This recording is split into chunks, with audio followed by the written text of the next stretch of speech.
I'm still feeling like I'm real groggy after that Mexican food. So Dude, it was heavy. It was good, but we're paying the price. yeah, So we're gonna have to keep this short so I can go take a nap. yeah, exactly. Well, I'm glad we're sitting here doing this because, man, like I feel like we owe it to the world to hear about our hog experience. And there's just so many things about this trip, and I don't even really know where to begin. But it was just a cool opportunity to go, for one, be back in your hometown, where you kind of grew up, and that's the first time I ever spent any like real time in Louisiana, like down south, you know. And dude, I'm ready to go back, to be honest with you. Dude, it was so cool being in a position where I was having some of my Dallas, Texas peeps in my hometown and in my roots. It was very strange. Yeah. It was surreal. I've said that so many times, but just to see your reaction to getting exposed to all things Cajun. Yeah. Right? Like you had a genuine and authentic Cajun experience from the food and some of the things that we went and visited and saw. So to get to see like your excitement and the joy that you were having kind of pumped me up and reinvigorated me for, you know, this love that I have for South Louisiana. Because, you know, when I think of South Louisiana, obviously I think of my roots and my family. I think of great food, great memories. But in the context of motorcycling, it's just like my experiences have been like, well, man, our roads are pretty crappy in South Louisiana. And it's, you know, it's not like you're riding in Colorado or something, right? It's pretty flat and it's not that scenic. But we still had a great time, and the roads that we rode were pretty nice. They're nice. You know, I guess they've repaved them since I've been there, but it was an outstanding weekend, honestly. I think that whole concept of scenic is just, I think it's subjective, right? It's your version of scenic versus someone else's. I think we can all agree, like Colorado or PCH or, you know, some $1 million highway, like they're always badass. But what's to say about those little back roads driving through the oak trees with the Spanish moss hanging off of it? Like that is a feeling too. It might not be as grand as like a vista of like the mountains or the ocean, but it equally feels as like special, if that makes sense. It did feel special. You know what's interesting enough is that area where we were riding with the trees climbing over the, you know, making like this archway over the road with all the moss hanging down. That's the area literally where the first Acadians arrived. For real? Yeah, and initially settled. It's all in the St. Martinville area by New Iberia. Yeah. Yeah, it was. Man, I mean, so for context, everybody listening, so what happened was Harley-Davidson reached out and offered me the opportunity to go down there and attend the Cajun Hog Rally, to photograph the event and write a blog on my experience. And it's the first like paying job I've ever had with a camera. I mean, people have given me money for a photo I've taken before and things like that, but I've never been like paid to go do something and then have to have this outcome on the other end. It would be like if I went and did someone's wedding, right? Yeah. I'm booking you to shoot my wedding, come out here, do the shots. Like it's your first paying gig. Yes, 100%. So to say that I was nervous and really feeling like, oh my God, I got to actually come through. There's a paycheck on the end of this. If I'm going to shoot stuff for my bike or my friends on a trip, it's like walk away with nothing. It's like, cool. There was no expectation on the other end, right? And then you take in, like, typically when I photograph things, it's either of custom motorcycles or very, you know, uniquely different or cool places or scenarios, right? Typically a dealership parking lot isn't ideal for, you know, just to set a mood, right? And so there was a challenge in all that stuff. And the people at Harley, Taylor, all the people that I worked with gave me a lot of like reference. Like, we just want to see people having fun on Harley Davidsons. That's what we want to promote to the world, is people to see the joy that these bikes bring. So that helped me because I was looking for people smiling, hugging, you know, showing that they were having a good time on their motorcycle. So that helped. But I guess assessing it like a photographer, photographically or artistically, it's like, well, that big McDonald's sign in the background doesn't really sell this. You know what I mean? Mm-hmm. But, you know, it was just nerve-wracking doing all that. Well, sure, you've probably got some feelings of like, am I ready to do this? Man, I'm nervous. This is the first time, and of all people or of all companies, the motor company is hiring you to do it. That's It was pressure, surreal. right? It was cool. It's pressure. And like I said, the hog rally itself is just, I'd been, I mean, if you do motorcycling for 20 plus years, you're going to run across like a little hog event somewhere, the dealership you mess around at, or, what have you. Like it's kind of inevitable in some ways. And I mean, what's your, like, do you remember your preconceived notion of what hog is? Like, Yeah. Has there been any kind of like a change in like opinion about it? Like, where would you take? Yep, absolutely. I approached the whole thing with prejudice. Like, this is going to be goofy. I mean, this isn't our type of crowd. They're not into custom bikes, or these are people who are just typically of the older demographic, right? A lot of them are retired, and what am I going to have in common with these people? Mm-hmm. So I walked in with prejudice and thinking this is going to be lame, and walked away with, that was a whole lot of fun. Yeah. Just an appreciation for these people. They love these bikes just as much as you and I do, just in a different way. They put down way more miles. That's what really blew my mind, is how many of those folks like just rode the piss out of those things. Like, we would all brag, like, we did 20,000 miles this year. And they're like, we did 20,000 miles this year. It's April. You know what I mean? No joke. But obviously in any group like that, there's going to be like the locals that are just coming out to do something on their Harley. But then there's a lot of people that are coming from other parts of the country to be a part of that hog experience. And I'm with you. I had a lot of, man, this is like old people stuff. And I think that I figured out how I wanted to say it when we sat down to have dinner with Ray and the guys at that, what was that restaurant we ate at? Good food. Next door to the dealer. I saw another one on the way out of town. We were leaving, but I don't know why I'm drawing a blank. I am too. But I said it to him. I was like, I think that this is something that we, like, as a rider, it's always there for you. Like this hog, like every dealership has a hog chapter. It's all over the country. It's there if you need it, right? You don't have anybody to ride with. You don't really know where to go. Like, you want to get kind of like your foot in the door or whatever, right? That's there for you, and it can work. Now it's a roll of the dice because it's, your local area that joins. It's like, maybe it's not your vibe. It might not, like, maybe you're into the Vikla motorcycle style and your hog chapter is like the youngest person there is 63. You know what I mean? That could happen. But what I noticed is that, like, it's something that is there for you. And it's like, if you get to that point in your life where you are retired and you can hop on the bike with your wife and go ride across the country and do stuff like that, seemed like it fit the narrative very well. Like, it's for you. It's there for you if you want it. But it's like, as some of the members are going to probably age out and pass away, there's another group of coming into it that's like going to use it because it fits their narrative, fits their, like, they weren't into custom motorcycles like you and I. A lot of them, because a lot of it, people there were from East Texas, like the Nacogdoches and, Tyler. I heard lots of people talking about Born Free Texas. So they do kind of go. I just think we don't notice it because we're, looking at choppers and FXRs and stuff. Do you think, first off, was it Fezzo's? Fezzo's, that's what it was. Yeah, that's the name of the place. That's right. Really good food. Good food. This is in Scott, Louisiana, on I-10, next to right Cajun off the highway, Harley. dude. Yeah, next to Cajun Harley. But so with what you just said, are you implying? Do you think that hog is, in fact, is it really only for the older generation, or can there be some type of merging with the younger culture? I don't know if it's possible. I don't know if it's possible either, because I think older people get there and enjoy it because it's structured in a way that fits their kind of pace. Like, I mean, that's a really great question, because I'm not saying that if you're young you shouldn't do it, because I'm not young, but like, I went to it and I met another young person there and we hung out all weekend, right? But I don't know. Have you thought about that in a way? I'm not sure how those worlds can merge, right? The younger scene getting involved in hog. I mean, perhaps like our bike night people that goes to T-Bar Tuesday, we probably would be annoying to a lot of them.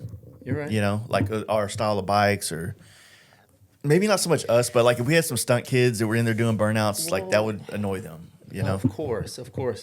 Well, maybe the whole the premise behind HOG is it's not as valuable to us because we are very fortunate. We are lucky to already be part of a community, a thriving community, a very large community.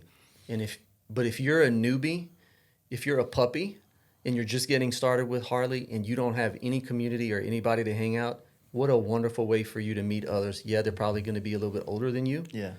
But it's still it's there for you. It gives you access, yeah. Yeah, of course. And you're gonna meet some really, really great people, wonderful people. We actually said that while we were out on the trip together. I think we even talked about it that night at Fezzo's. It's like, yeah, it's really hard for us to give an opinion about it because we have a unique access to a very, very deep, rich world of other people in motorcycle. Mm-hmm. Like maybe not like, I don't know, like to your point, yes. We have a lot of options.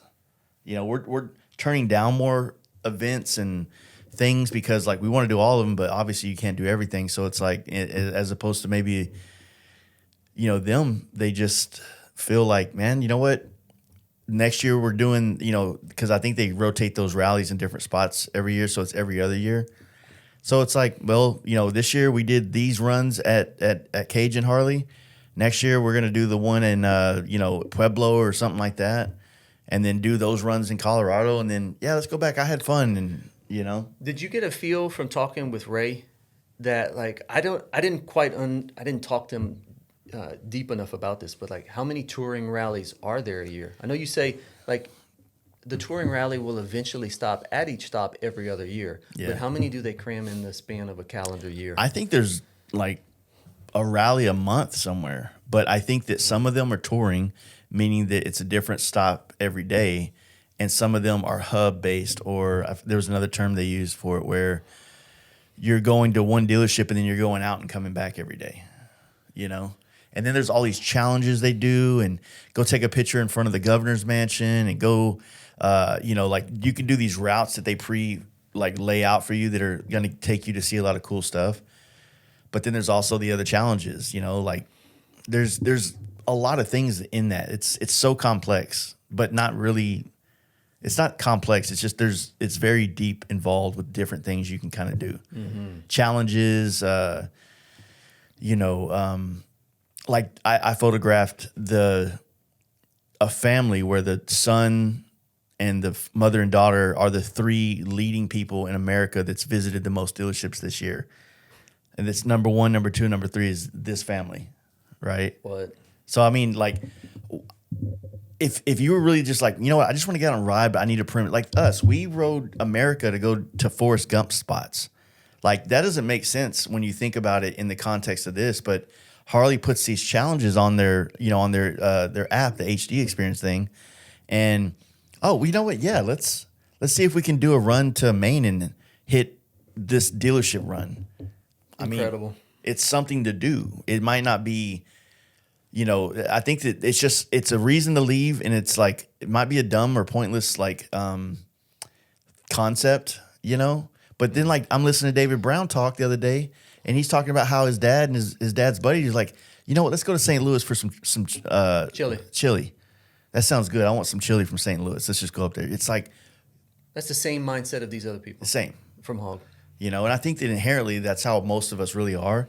But we have so many things like Born Free and Sturgis, and the East Coast just did the same, the Booty Run, and then you have like countless things all over the country where you can kind of fulfill that, as opposed to they're not really tapped into the Instagram culture that we are. You're right. So it's like, you know what, let's just go do a dealership run up to the East Coast.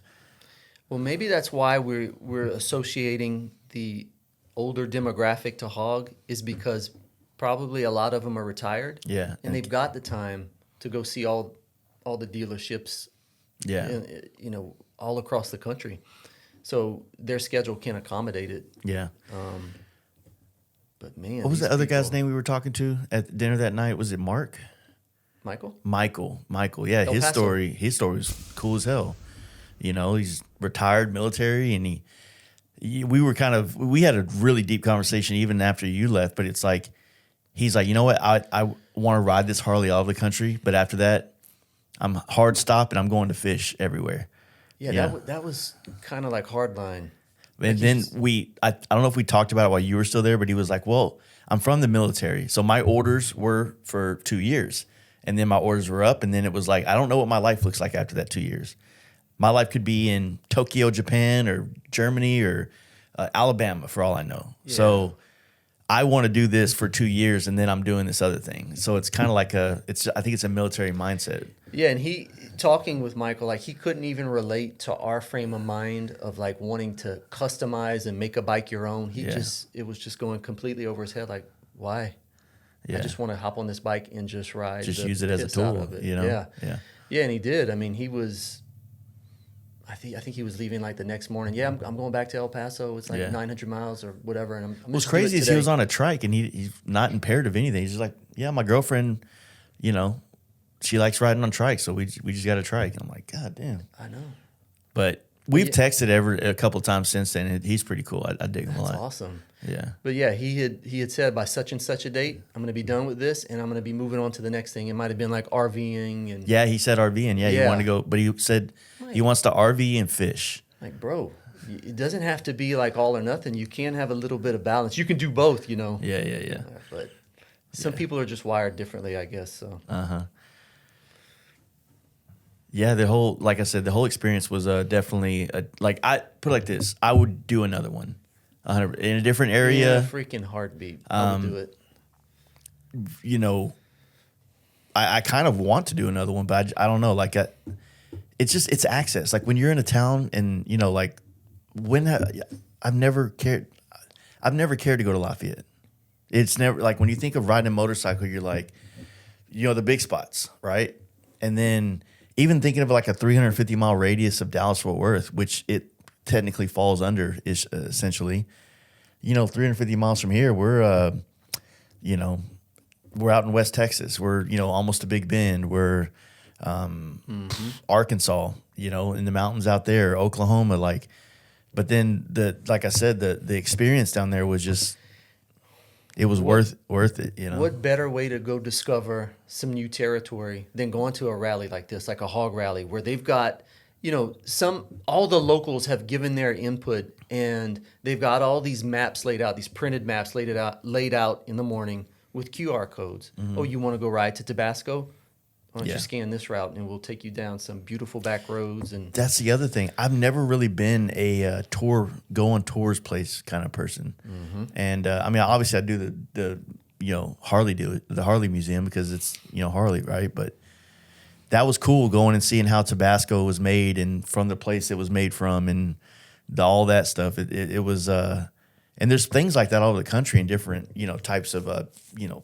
That's what I'm saying. What better way to go discover these things? Go discover. You don't know what you don't know. Yeah. And what a great opportunity because somebody else has laid the groundwork. Here's like a dozen routes you can take today at your own leisure, at your own pace. Go with other people. Go by yourself. Do whatever you want to do. Yeah. But they've done the work. And they've given you some possible destinations to go check out, and you'll go discover Cajun Country or wherever you're at. And I applaud it. It was fantastic. Yeah, and that was also what was cool about it is that you had the ability to do a guided ride where, you know, there was like a road captain leading out, taking a bigger group, like 40, 50 people or something like that. But then like you could just do your own thing. You know what I mean? And the guided thing might be fun to meet new people. And then if you're there for the 3 days of the rally, then, well, this day I'm going to go in this group and ride with these people in this group and this group. And you're inevitably going to end up talking to people and meeting them. And so it does kind of create, it's like a social club kind of thing is what it felt like. Yeah. You know? Well, we were really fortunate to ride with Ray, right? Yeah. Who is Harley's national, he's the touring rally coordinator for all the touring rallies. Yeah. So, you know, we had a wonderful day, right? Just the three of us, me, you, and Ray, who also happens to be a Cajun. He's from Welch, Louisiana, which is in Acadiana. This is Cajun country. And so even with him leading the way, riding at his pace, you know, everything by the book, very safe. Yeah. It didn't even matter. Like, it was fine. I had no problems. Normally, when I'm riding, especially like we talked about it at lunch. You're on a M8. These bikes want to move. They want to haul. They're comfortable at 90 miles an hour all day long. Yeah. But even riding at his comfortable pace and just kind of taking the time to look around and soak up the scenery and appreciate where you're at, I freaking enjoyed the heck out of that. Yeah. And not having to lead or worry about leading others. Just let him lead. And he knows where he's going. Yeah. And then once we got to, so for those who aren't familiar, we left Scott. We rode through Broussard to St. Martinville, through New Iberia to Avery Island. Avery Island is where Tabasco is made. And even when we got to Tabasco, I mean, Ray's walking around, all these other people there, Ray, what's up? Like everybody recognizes him because of all the rallies they go to that he's a part of. And he's only been doing it for like 2 or 3 years or something like that. Yeah, he's still new to this. He's retired military as well, right? Yeah. And I mean, he's hit the ground running with this role. I think he told me, there were 52 weeks last year, 52 weeks in a year. I did 52,000 miles. That's bananas. Yeah. 1,000 miles a week, essentially. That's bananas. Yeah. Like, dude, how are you servicing this bike? He said, well, I'm going to dealerships. They're taking care of it. Yeah. And obviously Harley's providing the bike, right? Yeah. But what a wonderful opportunity for him to go see this country. And this is his career. This is his job. Yeah. And I can't imagine how many people this man knows across the country. Because even when we were at Tabasco, taking the tour, eating lunch, everybody's like, Ray, what's up? Yeah, yeah. So he's got his own community as well. Yeah, and I got kind of put on game with the Harley-Davidson app while I was there. And it is, to be honest, it is a little bit difficult to navigate at first.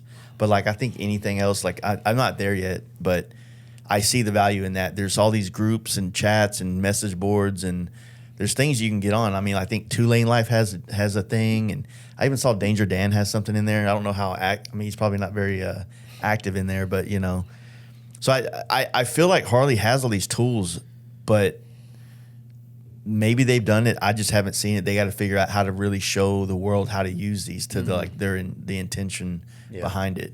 Well, maybe they have, and we're not tuned into where they're teaching that shit. We're not plugged into HOG. Yeah. So maybe that's where that stuff that gospel is being preached. Who knows? And I mean, even that whole concept of HOG, it's like, okay, when we buy a new bike, you become a member for a year. Like you basically become a free member. But apparently by joining it, which is not that much money, I think it's like less than $100 a year or something like that, you get like free roadside assistance. Like if you break down, they'll come pick you up and tow you to a nearest dealership or something like that, which could have helped Matt, a while back when we were on the road trip. You have, access to all these events. There's just things about it that I think make sense. And the way it was explained to me is because there's this aspect of money going into HOG. They have the ability to facilitate more things for that community because it's like if you're in a bike club and you're paying dues, you know what I mean? So it's like there's more that they can do within that group because there's its own like economy or budget or whatever you would say. Mm-hmm. So, well, it all makes sense.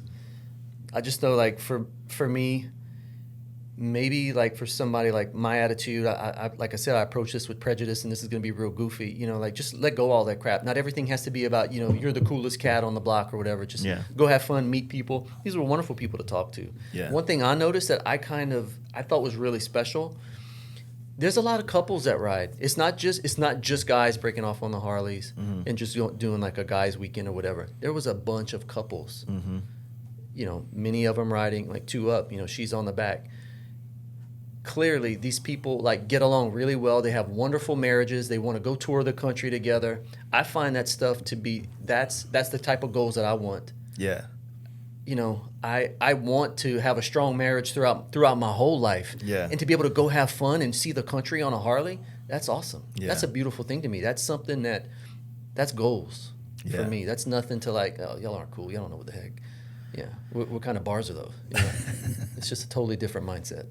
Yeah, and I mean, it's kind of weird because like I think I like both. I mean, I like my bike. This is the conversation we were having at Fezzo's is like we were talking to Mike and those guys like, well, because even Ray, the regional or the HOG, I don't know, touring rally coordinator. He's technically riding the bike the way Harley puts it out. Like he's not putting his own bars on it. He does have a fully dressed out Road Glide. I don't know, it's like an ultra or limited. It's above like the bikes I really look into.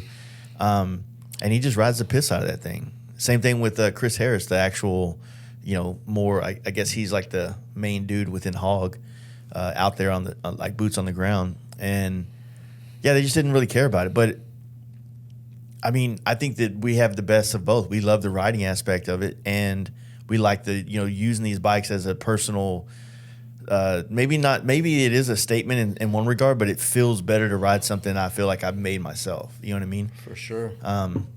Or kind of like, massaged it to be what I want it to be. Yeah, and maybe those guys didn't grow up in like the custom kind of community.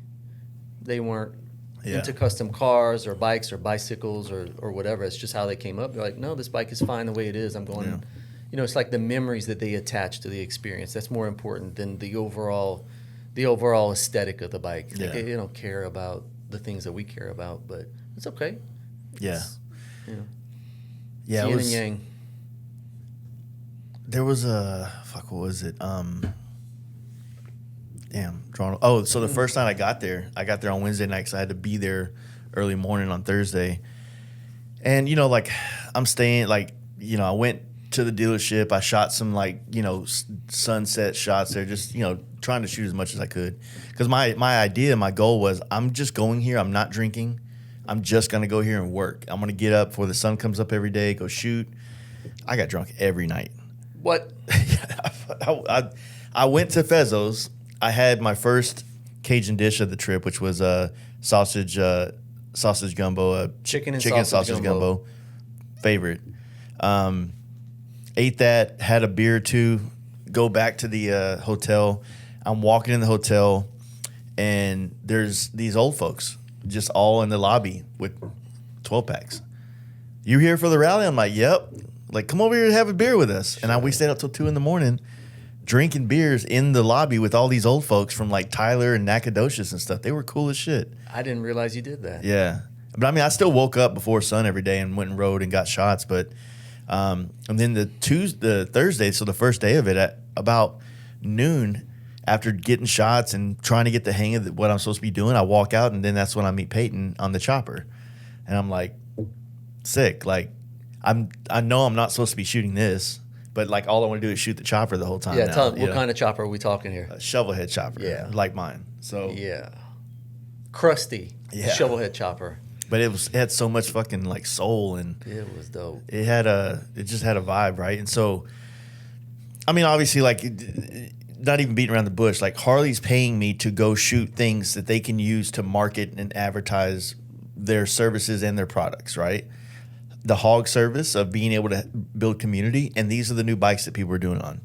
So, I'm shooting everything, and they can use everything to their disposal, but obviously shooting a Paco frame or a Santee frame shovel head isn't really going to do much to sell Harley-Davidson stuff, right? No. But I wanted to shoot it, so I just did it. His dad being on a CVO, that whole dynamic was cool. And I really hope, and I know the blog will come out, but I feel like hopefully the blog will at least tap into that relationship a little bit, to that way it's kind of shown, because obviously the pictures they released didn't really show much of that part, which makes sense for Instagram, So you think when the blog comes out, they may release a different subset of pictures? I would imagine they would, yeah. Because to go with the words of what I wrote, like some of those pictures make sense, Originally, I didn't send the picture of you and I at the like Bayou thing. Mm-hmm. I was like, well, I talked about us being friends and doing it, so maybe I should send that photo too, just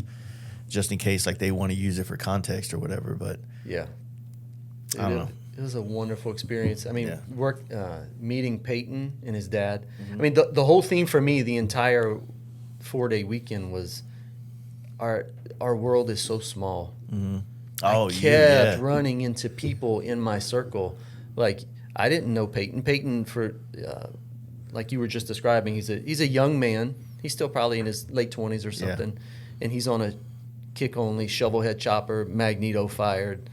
It's cool. Yeah. And then he asked me, well, where are you from? It's like, well, I'm originally from Erath. He's like, oh, my dad's from Erath. I'm like, really?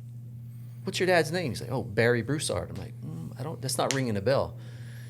And then, he said, my dad is going to be here in a couple hours, so you'll get to talk to him and meet him. So I did. And as soon as I asked him, like, Barry, what year did you graduate? He's like, 1984. I'm like, oh my God. So I graduated in 94, and my cousin married a well-known guy who also graduated in 84. I'm like, you know Mike T? He's like, oh my God, Mike T and I were, we grew up together. We were best friends. So that kind of was the first instance of a whole long weekend just full of meeting people that, we all are like 6 degrees of separation, or we're all, so-and-so from my hometown. Or, well, once we met Jeff Abear, right, the owner of Cajun Harley, he's like, oh, you're from Erath? My bookkeeper, my right-hand girl, she's from Erath. Do you know this name? I'm like, of course I do. Of course I do. And that just happened over and over. And it was great. It's got like a small town vibe, even though it's like Lafayette's a good size, and it's got all these surrounding like communities or cities, around it. But it still felt like a small town. You know what I mean? It does. Lafayette is a decent sized city. I'm sure the population's now over 250,000. I haven't looked. I'm sure it is. And I really didn't get to do much in Lafayette. I mean, Peyton and I, for 2 of the nights, was in the bar. I think I FaceTimed him one night. We were in there, and again, like the way that this downtown is kind of structured and laid out is very uniquely different than a lot of the stuff from like moving, from like Texas moving west. It's much more gridded off and stuff like that. Yeah, you're right. Texas is much more master planned, right? All the roads are running in a perfect grid, either north-south, east-west, but downtown Lafayette's just... It's wavy. Yeah, it's a patchwork. But it's just, I think, lends to the character of the place. But, like you're talking about, like it felt more small town, right? It doesn't feel like a big city. Yeah. Especially because Cajun people are the most inviting, hospitable, friendly people that you will ever meet. They will give you the shirt off of their back. And everything about Cajun culture is about community. It's about having fun. Like every small town has their own festival. I grew up in Erath. Our festival is the 4th of July festival. Abbeville, the Cattle Festival. Next door is Delcombe, the Shrimp Festival. So we all have our week of the year where everybody supports it. Yeah. The street fair comes in, for the rides, for the kids to rides, and there's live music, there's dancing in the streets. Everything about Cajun culture is having fun, eating great food, partying. So I was an anomaly growing up in South Louisiana, not drinking and not partying, because that is our culture 110%. Yeah. I thought it was crazy too, learning about like the way the rice fields and crawfish plantation thing work, where it's like one's off and they're off opposite each other's season. Yeah. Right? Yeah, they alternate those crops. Basically, the farmers who farm rice, well, during crawfish season, they're crawfish farmers. Yeah. Basically, what they do is their rice fields are set up in such a way where they have like a small border or levee all the way around it, and they pump in water, flood the field, and crawfish happen. Crawfish That's so just weird. happen. Yeah.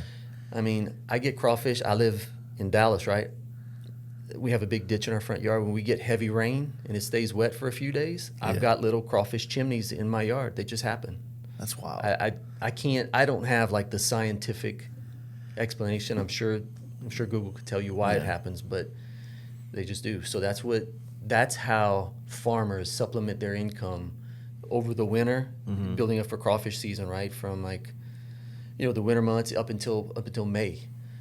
That's full blown crawfish season, and we thank them for it because we love our crawfish, man. Yeah, I'm still not really like sold on the crawfish thing, like eating it, but I don't mind the meat. I just don't care for the work that goes into it. But everything else about Cajun food, the boudin, the different types of, and I learned a lot on this thing, the difference between like Cajun and like Creole.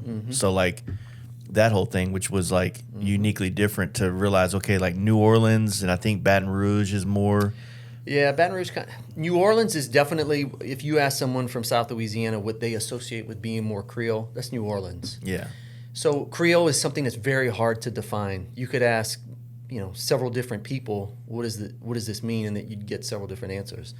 But typically, when from a Cajun's perspective, and I'm a Cajun. I am from, and for people who don't know, Cajuns are the people who live in a particular region of South Louisiana. It's 22 parishes that the people who initially settled this area, who had came from Acadia, which is modern-day Nova Scotia, and I can get into that later, but these are the people who brought with them the French traditions and lifestyle, brought that with them when they settled South Louisiana.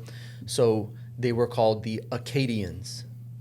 And just from the way people talked, and they kind of used it as a derogatory term, Acadian, Cadian, Cajun. It just kind of all, just the way people, with their accent. Yeah. Acadian, Cajun, right? Yeah. They all, so initially used as a pejorative term, Yeah. derogatory, A slur. a slur. Yeah. But Cajun people accepted it We and like wore use the hard C around here. yeah, and used it as a badge of honor. Yeah, yeah. But they weren't known as Cajuns until they settled South Louisiana. But And so basically that's the French that occupied Canada, right? So Nova Scotia is more of like your whole province on that side of like the East Coast, that's right? where we first settled. Let me Yeah. give you a very Yeah, brief yeah. primer on Cajun history. Yeah. So in 1604 was the first settlers left France to go settle New France, right? This was the New World. And what they were considering New France was the area of modern-day Nova Scotia, New Brunswick, that whole area. But Yeah. so again, 1604, that was the very first settlers who came over. They all came from one particular region of France. It was called Poitou. And all these people knew each other. They all had like the same last names that we have in Louisiana. Yeah. Like Hebert, that was one of the original founding families that came and settled Nova Scotia. Mm-hmm. The reason that they left France and the lives that they had built there was because of the religious persecution. Mm-hmm. So Cajun people are diehard Catholic for the most part, especially back then. So you think about 1604 and you think of like the 100 years before that, that was the Protestant Reformation. This is when people who were Catholic were being oppressed and they were going through basically a religious civil war in France. So these people in Poitou, which is a southwestern region of France, were given the opportunity like, hey, do you want to go and get your own land and settle and take this adventure and go to the New World? They jumped at the opportunity. These were not well-to-do people. This was peasant class people. Very hardworking, mastery of farming and trapping and building dikes and controlling water flow and that sort of thing. So all those skills translated over very well whenever they went in the early 1600s to Nova Scotia, which they called, it wasn't called Nova Scotia back then. Mm-hmm. They called it Acadia, or in French, Acadie.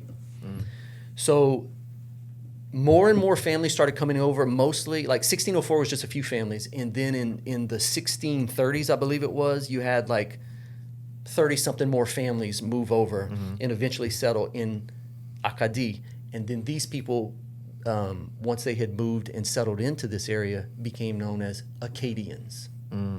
So that is specifically to those people who settled in that region of Canada. Everything was fine. They lived there. They used their same skills of farming and trapping, and they were basically able to convert a lot of this nasty marshland in Acadia by their system of dikes that they had built, and were able to convert all that land from nasty, marshy, swampy to arable farmland. I mean, these people were very, very smart. Yeah. Very resourceful. So everything went fine for decades. So now you move into the 1700s, and basically that piece of land, that piece of Canada, bounced back and forth between the French and the Brits. French. They were just constantly fighting over this land. And all throughout it, the Cajuns wanted to remain, or the Acadians wanted to remain neutral. They're like, look, leave us out of it. We're happy. We were persecuted in France. We want to be left alone. Yeah. These were subsistence types of farmers. They just lived off of the land enough to make a living and just be happy, family-oriented people. Well, all this was fine and dandy with their being neutral until basically 1755. The Brits were in control. And the Brits said, if you don't pledge allegiance and swear to the British crown, this isn't going to go good for you. And they wouldn't do it. These are fiercely faithful Catholic people. They're not going to pledge any allegiance to a man, but only to God above. So what happened in 1755 was it was called in French, Le Grand Dérangement, the Great Upheaval. So this was a true ethnic cleansing. They rounded up all these people and booted them out, and not just booted them out, intentionally destroyed families. This was like King George, and the governor of this region was like Governor Lawrence or something. Intentionally destroyed families. So in 1755, they brought 400 men and boys. They locked them into a church and put the ultimatum down, and they said, no, the Acadians said, we're not going to swear allegiance. So, and that's when they took the men, sent them on ships one direction, the women another, the children another. So none of these people in this exile or this great upheaval, and I think you're talking about 10,000 people at this point. Yeah. From all those initial families that had settled, grew into about 10,000, maybe 12. I could be wrong. I haven't had Louisiana history in a long time. But they shipped them. Again, the Brits were in control. So they put them on British ships, and they sent them all along the East Coast to the 13 British colonies. Yeah. And they also sent some back to France. They sent some back to England. They sent some to Haiti. Well, the problem was these were like slave conditions. They were put in overcrowded ships where they had to battle starvation and scurvy and dysentery and all these things. And so about half of the people died. So not only were the families just utterly destroyed, like you're never going to see your wife again. Your daughter, your kid, forget it. Yeah. You're going to one area. You have no way to communicate. You have no idea where your family ended up. It was sad. This was a horrible. It truly was an ethnic cleansing that the British did to the Acadian people, and so basically from 1755 to 1764 they scattered them everywhere. Nobody went to Louisiana. And it's one thing I should mention. Some of the people did escape the British, and they went and hid with the natives in Canada, which was like the Micmac Indians and all that. They and even while the Acadians were settled for that whole 100+ years, they intermarried with the natives and all that sort of thing. But I know this is a longer primer. No, it's it's interesting. I love history. It's fantastic. And you like have dates and shit. So it's like so anyway, I had this assumption that they got booted out of Acadia, modern day Nova Scotia, and they made their way to Louisiana. Absolutely not. Nobody went directly to Louisiana. For 9 years, they were scattered, like I said, 13 British colonies. Matter of fact, West Virginia wouldn't even take them. They're like, we don't want these French people here. These are French. You should know. We weren't speaking English. We were still speaking French. And they kicked them out and said, no, we're not even accepting them. We're not kicking you out. We won't even take your ship. Get the flip out of here. Send them across back to England. Anyway, and they dealt with shipwrecks and the disease and all this thing, and literally about half of them died. So the people who did survive eventually by 1764, so this is 9 years after, through communication, or word of mouth or whatever, they found out that they could go to Louisiana. The Louisiana area, which again, Louisiana Purchase or whatever, that whole area was the middle section of the U.S., right? Let's call it the middle third of the U.S. But they heard that the Spanish were in control at that time. The Spanish were giving land grants. The Spanish were encouraging people to come and settle. And they said, that sounds good to us, where we can go get land again. Yeah. So they came from the 13 British colonies, from England, from France, from Haiti, and they all started to settle the region where you and I rode through in St. Martinville, Louisiana. That's where they initially it's like arrived. Ground Zero, yeah. Yeah.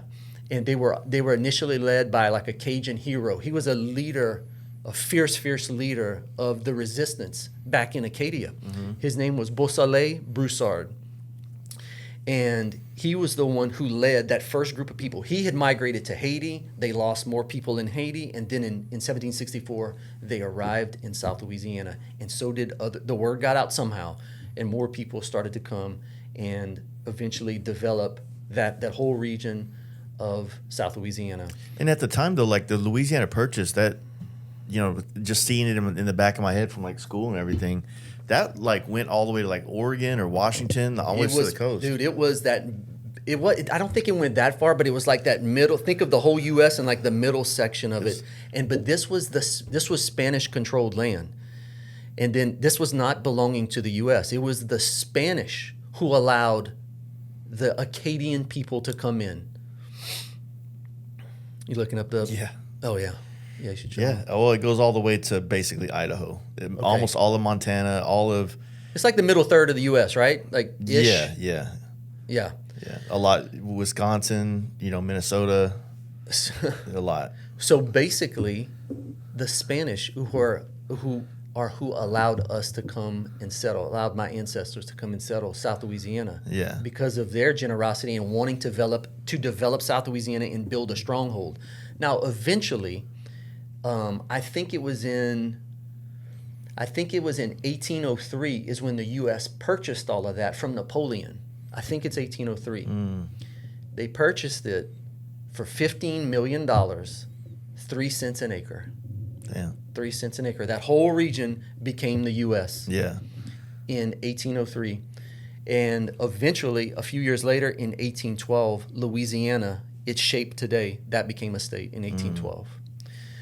I went a long way around to tell you that Creole is hard to define. Creole, we think of like the New Orleans side. New Orleans had a whole different set of influence. New Orleans was a real gumbo pot. You had Spanish and French, Caribbean, African, all that kind of influence arriving at the port of Orleans and affecting that whole culture there. The language, even like the Creole dialect.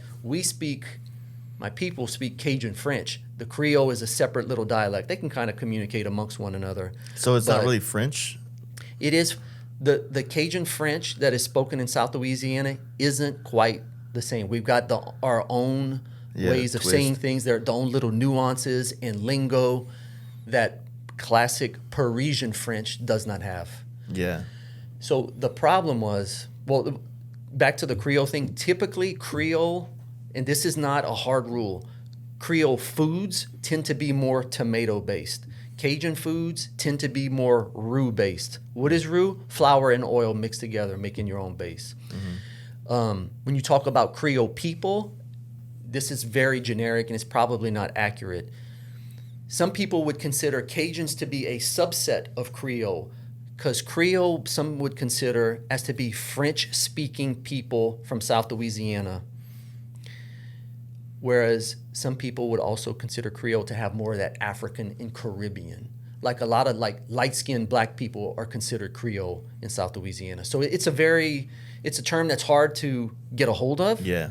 Well, when I found out that there was a lot of Haitian in there, you could see a lot of the flavor or the I don't know, just like the influence. The influence, like the way that the people they looked, right? There's certain parts of the world have they have a look to them. You know what I mean? And I feel like I see more of that in Louisiana. I mean, I'm thinking of all the rappers I grew up following too. Like they all just kind of look more Haitian, really? Honestly, in my opinion. Yeah. Yeah.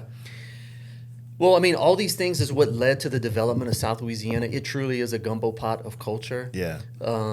Like I said, when you're talking about true Cajun country is Acadiana. Those are the groups of 22 parishes. Yeah. It's kind of like this triangular shape. No.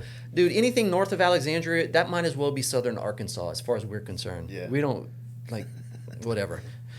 But New Orleans is definitely not in Acadiana. Yeah. They've got their own types of culture, and I freaking love New Orleans. New Orleans is a city rich in culture. You know all about it, Kyle. Love it. The food, the culture, the atmosphere, the architecture. Yeah. It's got like a Caribbean style architecture, I feel like. It's got all the influences. The wrought iron balconies and like those gas lanterns I have on my house. Yeah, yeah. true gas lanterns. That's all. That's all how New Orleans. That's a New Orleans staple. Those lanterns on my house were built in New Orleans. I don't know why every time I hear New Orleans, I think of, remember that Jean-Claude Van Damme movie where he had the gnarly mullet? He was like Hard to Kill or something like that, and he was like, you don't remember these back in the 90s, like some of those old movies? And he was supposed to be like a New Orleans kind of, I don't know. I really don't. His accent was on point. Yeah, probably. It's like a cultural appropriation, probably. I don't know, man. It wasn't Steven Seagal, though. No, it wasn't Steven. No, fuck, it might have been. Hard to Kill sounds like Steven Seagal. Yeah, I'm pretty sure. Oh, man, I'd probably have to Google it now. It was People one of will those. they'll be in the comments. There was this one where Jean-Claude Van Damme had this gnarly mullet. It's sick. Like, by today's standards. You know, it had its phase where it wasn't cool, but it's cool again, you know? Yeah. Well, we are rich in culture in South Yeah, Louisiana. yeah. And honestly, I moved, I'm born and raised. I am purebred Cajun. But I left in 1999 to come up here. So I have literally lived here longer than I've lived in Louisiana. And from being away so long and obviously just growing up there, I can see how I kind of like took it for granted until like going on this trip with you and seeing you appreciate all the things that I just grew up with. And like, yeah, this is how we grew up. What are you talking about? This is normal. This is how we live. What do you mean? Yeah. It gave me a newfound appreciation for my roots. Well, it's like when you let someone else play with your toy that you don't like anymore. You're like, no, dude, you can't have fun with my shit. Great analogy. But I thought it was cool, because you and Ray were both helping me try to like get some unique shots that kind of captured the vibe of Louisiana and the whole finding that bridge. The first bridge, like when we left the spot that you got married, which was called Van Winkle. Rip Van Winkle Van Gardens. Winkle Gardens, which is beautiful. I got a great story about that too. Yeah, you should tell that one. I think it's pretty gnarly. Okay. So yes, I took Jace and Ray to the spot where we got married. It's a botanical gardens called Rip Van Winkle. This was the site of a horrific disaster in 1980, which the people who went through it truly thought it was like the end of the world. It was cataclysmic. Yeah. Basically, Lake Peigneur, which is adjacent, right next to the town of Delcombe, which Delcombe is right next to my hometown of Erath. These are very small towns. We have like 2,000 and 3,000 people per town. But anyway, Lake Peigneur was this relatively small lake that the Delcombe Canal took and fed water from Lake Peigneur through the Delcombe Canal to Vermilion Bay. Vermilion Bay is our mouth to the Gulf. Yeah. Well, Lake Peigneur was this small lake that was only 10 feet deep. And in 1980, basically, the Texaco Corporation was in that lake drilling an exploratory well because, there's oil in that ground. Well, one thing I should say is that on the eastern side, the southeastern side of this lake is the gardens, right? It was called Live Oak Gardens at the time. Well, Live Oak Gardens is in an area called Jefferson Island. Jefferson Island was known for being, this was a salt mine. Huge salt dome underneath the ground in Jefferson Island. So literally, we're talking 1,500, 2,000 feet deep, imagine a giant dome, a giant pillar of salt coming from 2,000 feet below, and just this mountain of salt all underneath the ground. It's not a mountain of salt poking above the ground. It's all underneath. And honestly, this is just all along the Texas and Louisiana southern coast. To varying degrees, this is where salt deposits formed in the formation of these lands, millions of years ago or however many. Yeah. Which is wild because I never thought of salt being, I guess you think of salt flats. I guess they just scoop this shit up here, you know what I mean? Or they remove it from I don't know. Right. How did they harvest it? Yeah. Well, basically at Jefferson Island, this giant dome, literal thousands of feet deep in the ground, was where they were harvesting rock salt, the Diamond Salt Company or Diamond Mining Company, whatever they were called. And effectively what they had done is to mine salt, basically you drill a shaft where they had like set up elevators and whatnot. And they had set up what's called the room and pillar method. You get down to a certain depth where you determine, all right, we're going to stop here and we're going to start going out. And we're going to build this giant room. Giant, like 80, 100 feet tall by whatever. room and pillar. So you're making a room, but you're leaving strategic giant pillars holding up the roof above you. Massive pillars. They had carved these rooms at 800 feet, 1,000 feet, 1,200, and 1,500 feet. And typically the ones at the bottom went out even further. The ones on top, a little bit shorter. So it's almost like a Christmas tree kind of, a pyramid-looking shape. But again, individual floors. You have this, think of a shaft, like this one pipe going down that you ride in the elevator, and now you've got a room, so you got 4 different levels. Well, what happened was, they were drilling in Lake Peigneur, and either through miscalculation by the engineers at Texaco or inaccuracies in the plans that the Jefferson Mining Company had provided to Texaco, something went awry, and their drill bit, this is in November of 1980. They were drilling down. I told you, 1, 2, 3. There's 4 levels. Well, at the 1,200-foot level, which is not the bottom, but the second to last one, the drill bit got stuck. So the people on the rig, again, this is only a 10-foot deep lake. So this is what's called a jack-up barge. You get a barge out there, you float it to the spot where you're going to drill. I worked on one in the summer in college, and then you have these huge stilts that they go down and they settle in the lake floor, and they jack up your barge, and now you start drilling. So it's a whole drilling rig on a floating barge. Yeah. What happened was the drill got stuck as it encountered the salt mine because it was piercing through. Whenever the drill bit got stuck and they tried breaking it loose, that started water rushing into that whole room at the 1,200-foot level with all those miners that were working. There was 55 miners in there. Mm-hmm. And so what started off as a slow trickle, and luckily a couple of guys who were very alert saw, water trickling, it's a big problem because what happens when rock salt gets wet? It melts. It melts. So if you get water in your mining operation, now these giant pillars that are holding up the roof above you are going to melt, and you're in for a bad day. Yeah.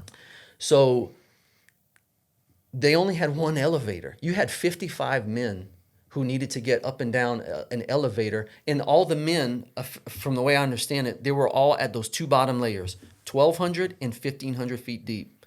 55 men, but the elevator can only ride 8 at a time. And water's rushing in. And it's starting getting deeper and deeper. And you think you're about to meet your maker. And you're like, hurry up, get that elevator up.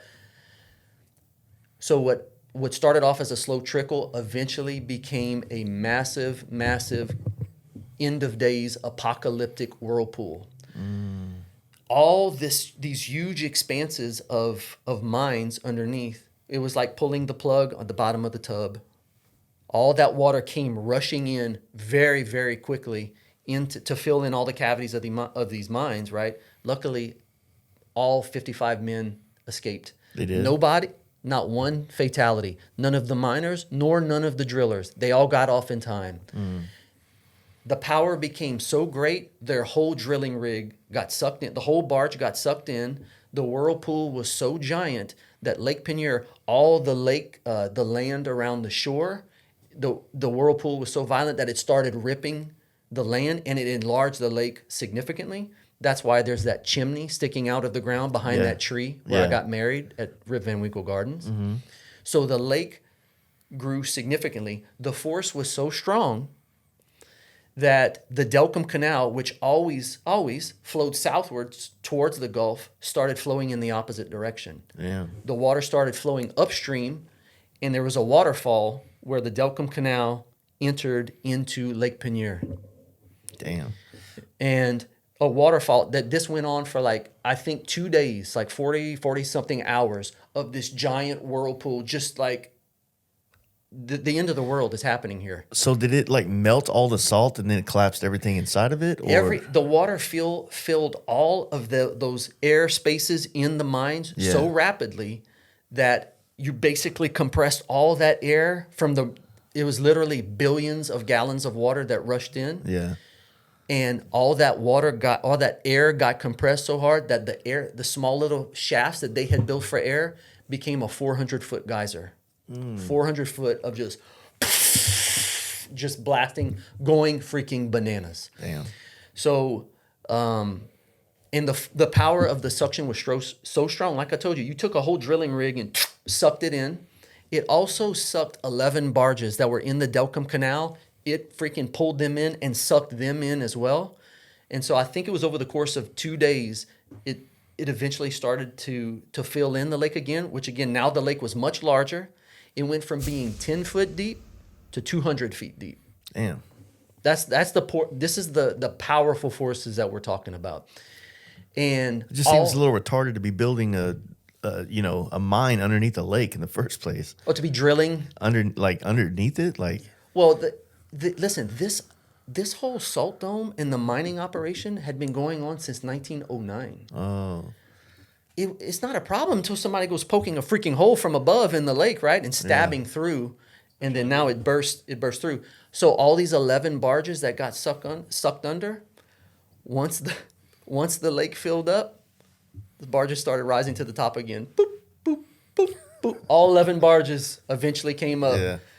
And it was like the biggest freaking, it's not it's kind of a natural disaster, but it was caused by mankind, right? Yeah. But it was an incredible scene, a violent scene that must have looked like. When you were a kid, was it like, so, hey, let's go check it out? Well, I was born in 76. I was only 4 years old. Okay, so okay. this wasn't even really on my radar. Yeah. But I mean, you can believe that this was like national news type of deal.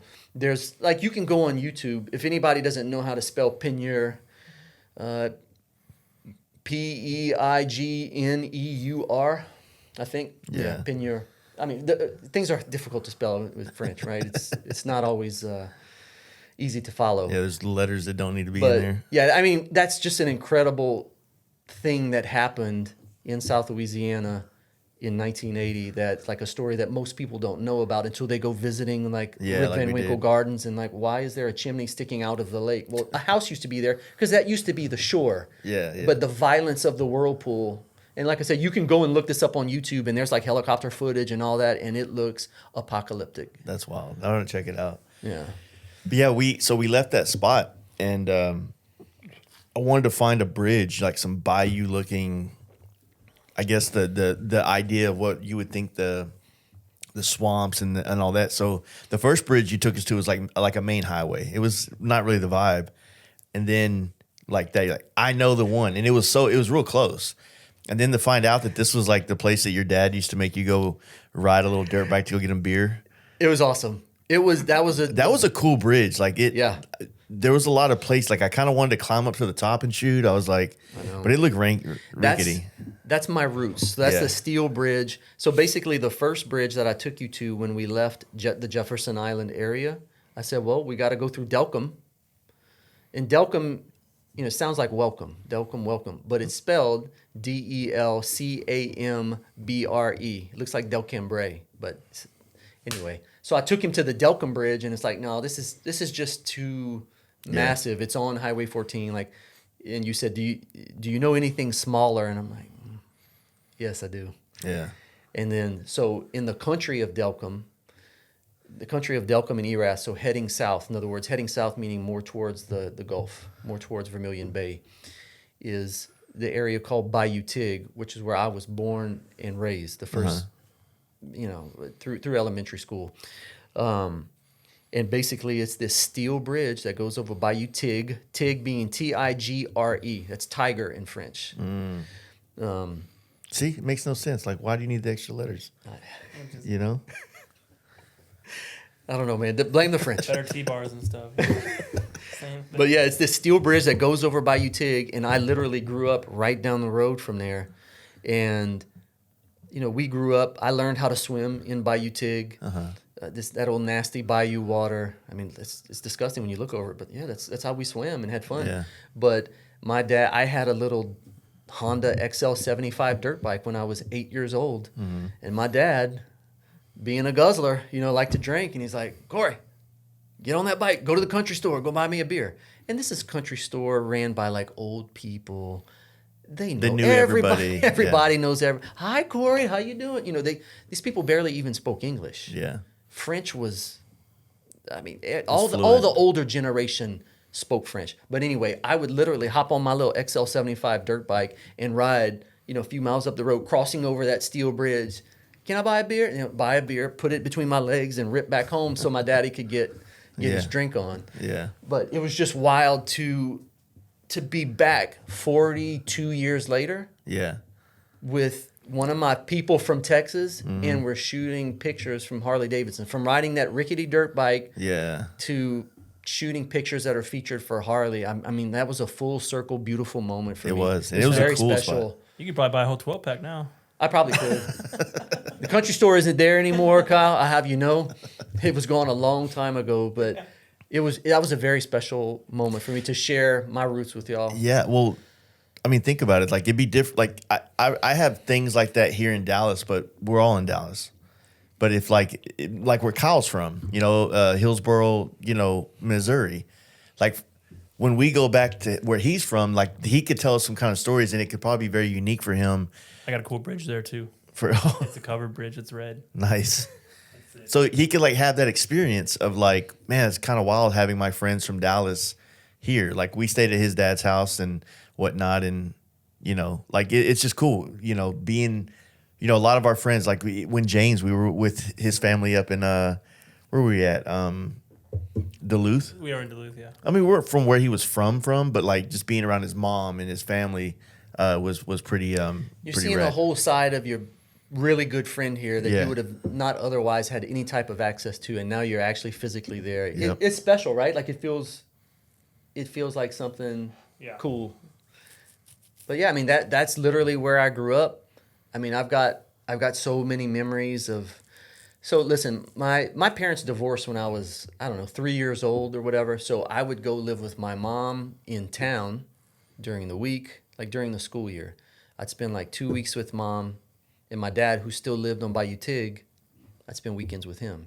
In the summers, the schedule would alternate: 2 weeks with dad, weekend with mom. So it was always like, kind of back and forth, broken home kind of situation. But my dad did not let having a son stop his partying. See, my dad was like typical Cajun, loved to drink and party, but my dad was wicked smart. There's nothing this man couldn't figure out or fix, or, I mean, he could weld, he could build houses. Like, he built the home that we lived in with his own hands, and was a welder. He was a deep sea diver in the Navy. He did everything. He also was an entertainer. He played music in the bars. So he would literally take me. He had a gig. Let's go, Cory. And I grew up in bars as a child, like, from 4 or 5 years old on up. Yeah. I've talked about this before on old podcasts and stuff, but like, this was all like these old memories flooded back of, like, riding back home with my drunk dad from playing a gig, hoping that we don't die, going across, the bridge. And, my whole childhood was just me being nervous. Like, it's nothing a child should experience. But nonetheless, I'm thankful for my roots. I'm thankful for my childhood and the way that everything turned out, and being able to take y'all through, like you and Ray, take you over the Steel Bridge, take you through my hometown. I didn't even tell y'all, but I was leading the way, and I just pulled up at my mom's house and, like, we got to go meet my mom. It would be insulting for my mom to find out that I was in town. She's got that swaggy accent part of the Cajun stuff. It's so, when you see someone old down there, or older person, and they have that cadence to their accent. Yeah. It's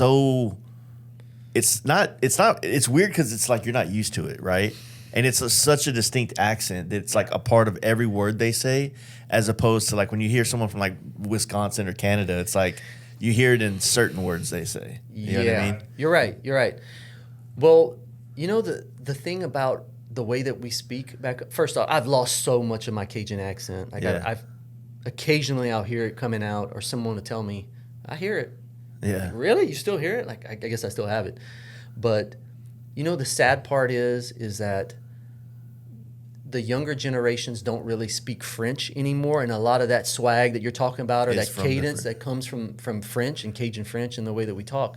Like, my grandparents grew up speaking only French. Yeah. My grandparents' English wasn't the best.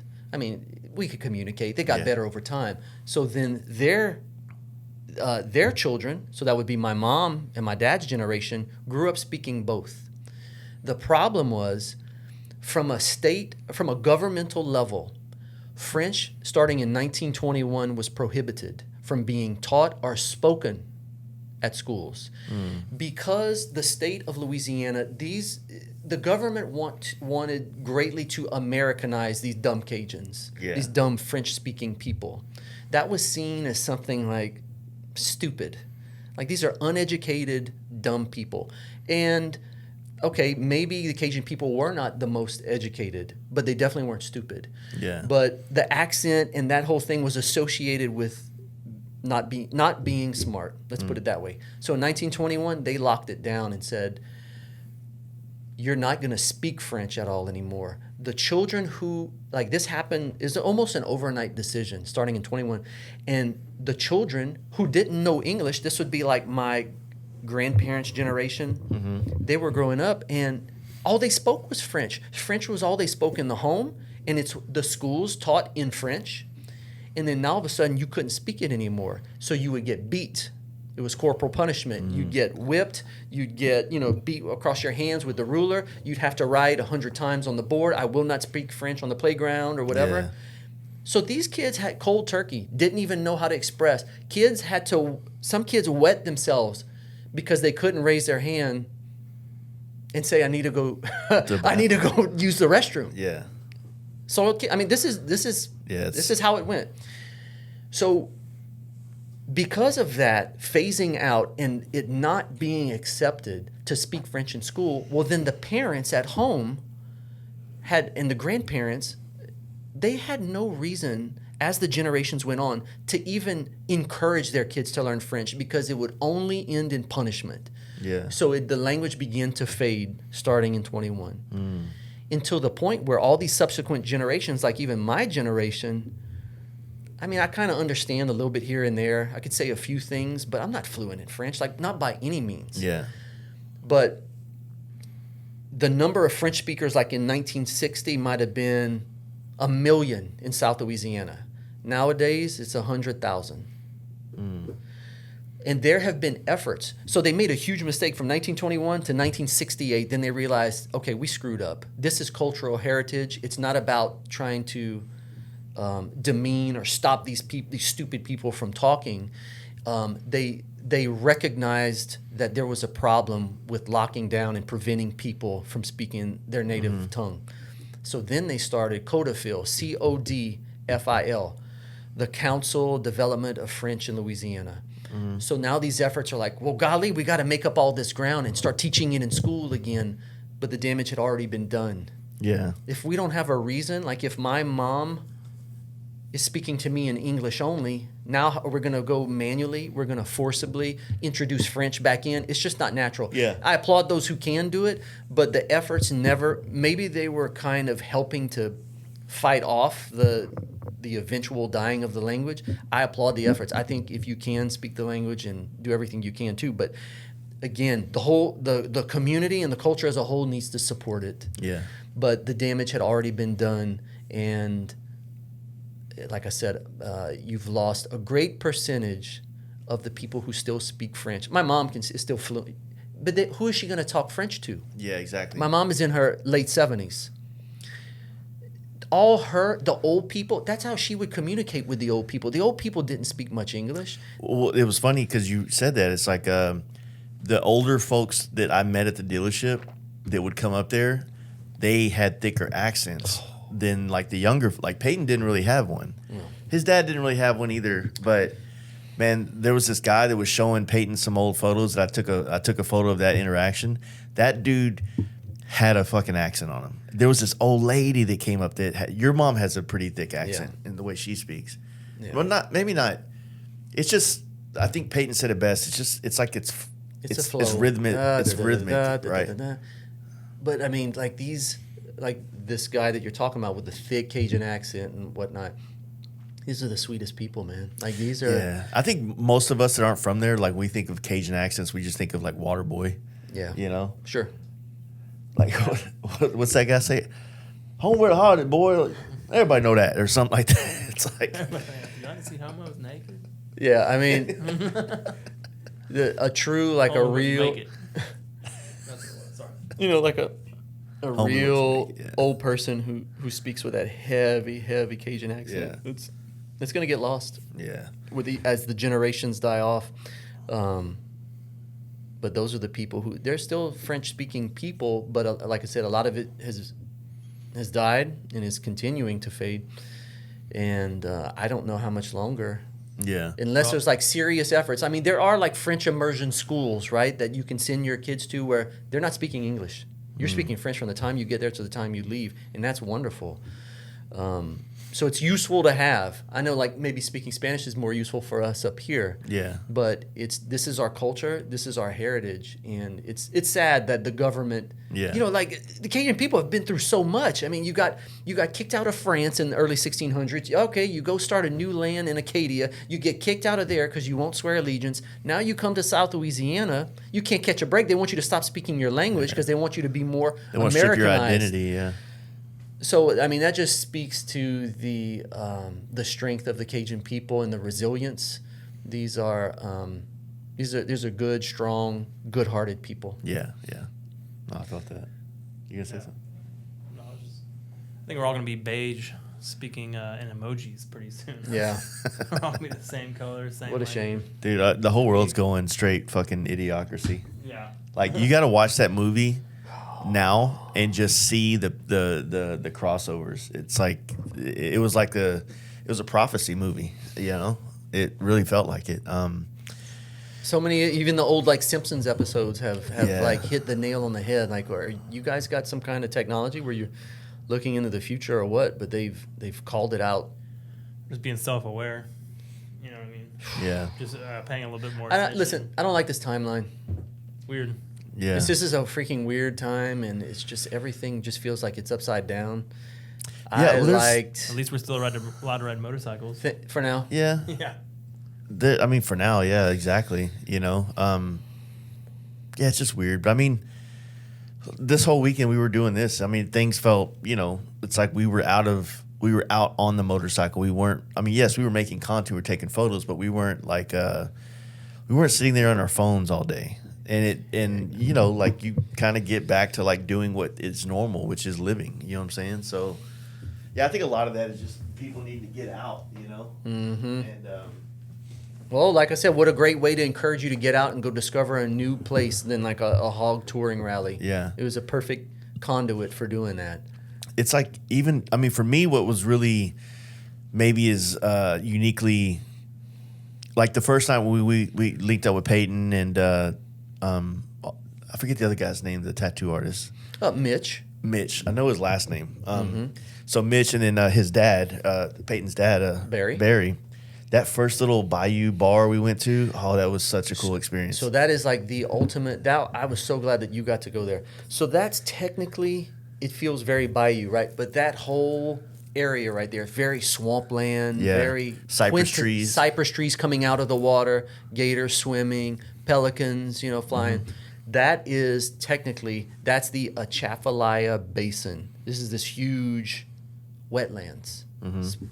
Absolute paradise for people who love to hunt and fish. Mm. So it's not in particular like a little bayou winding through the land. It's like I guess I don't know the names. A massive deal. I don't really. Saint Denis.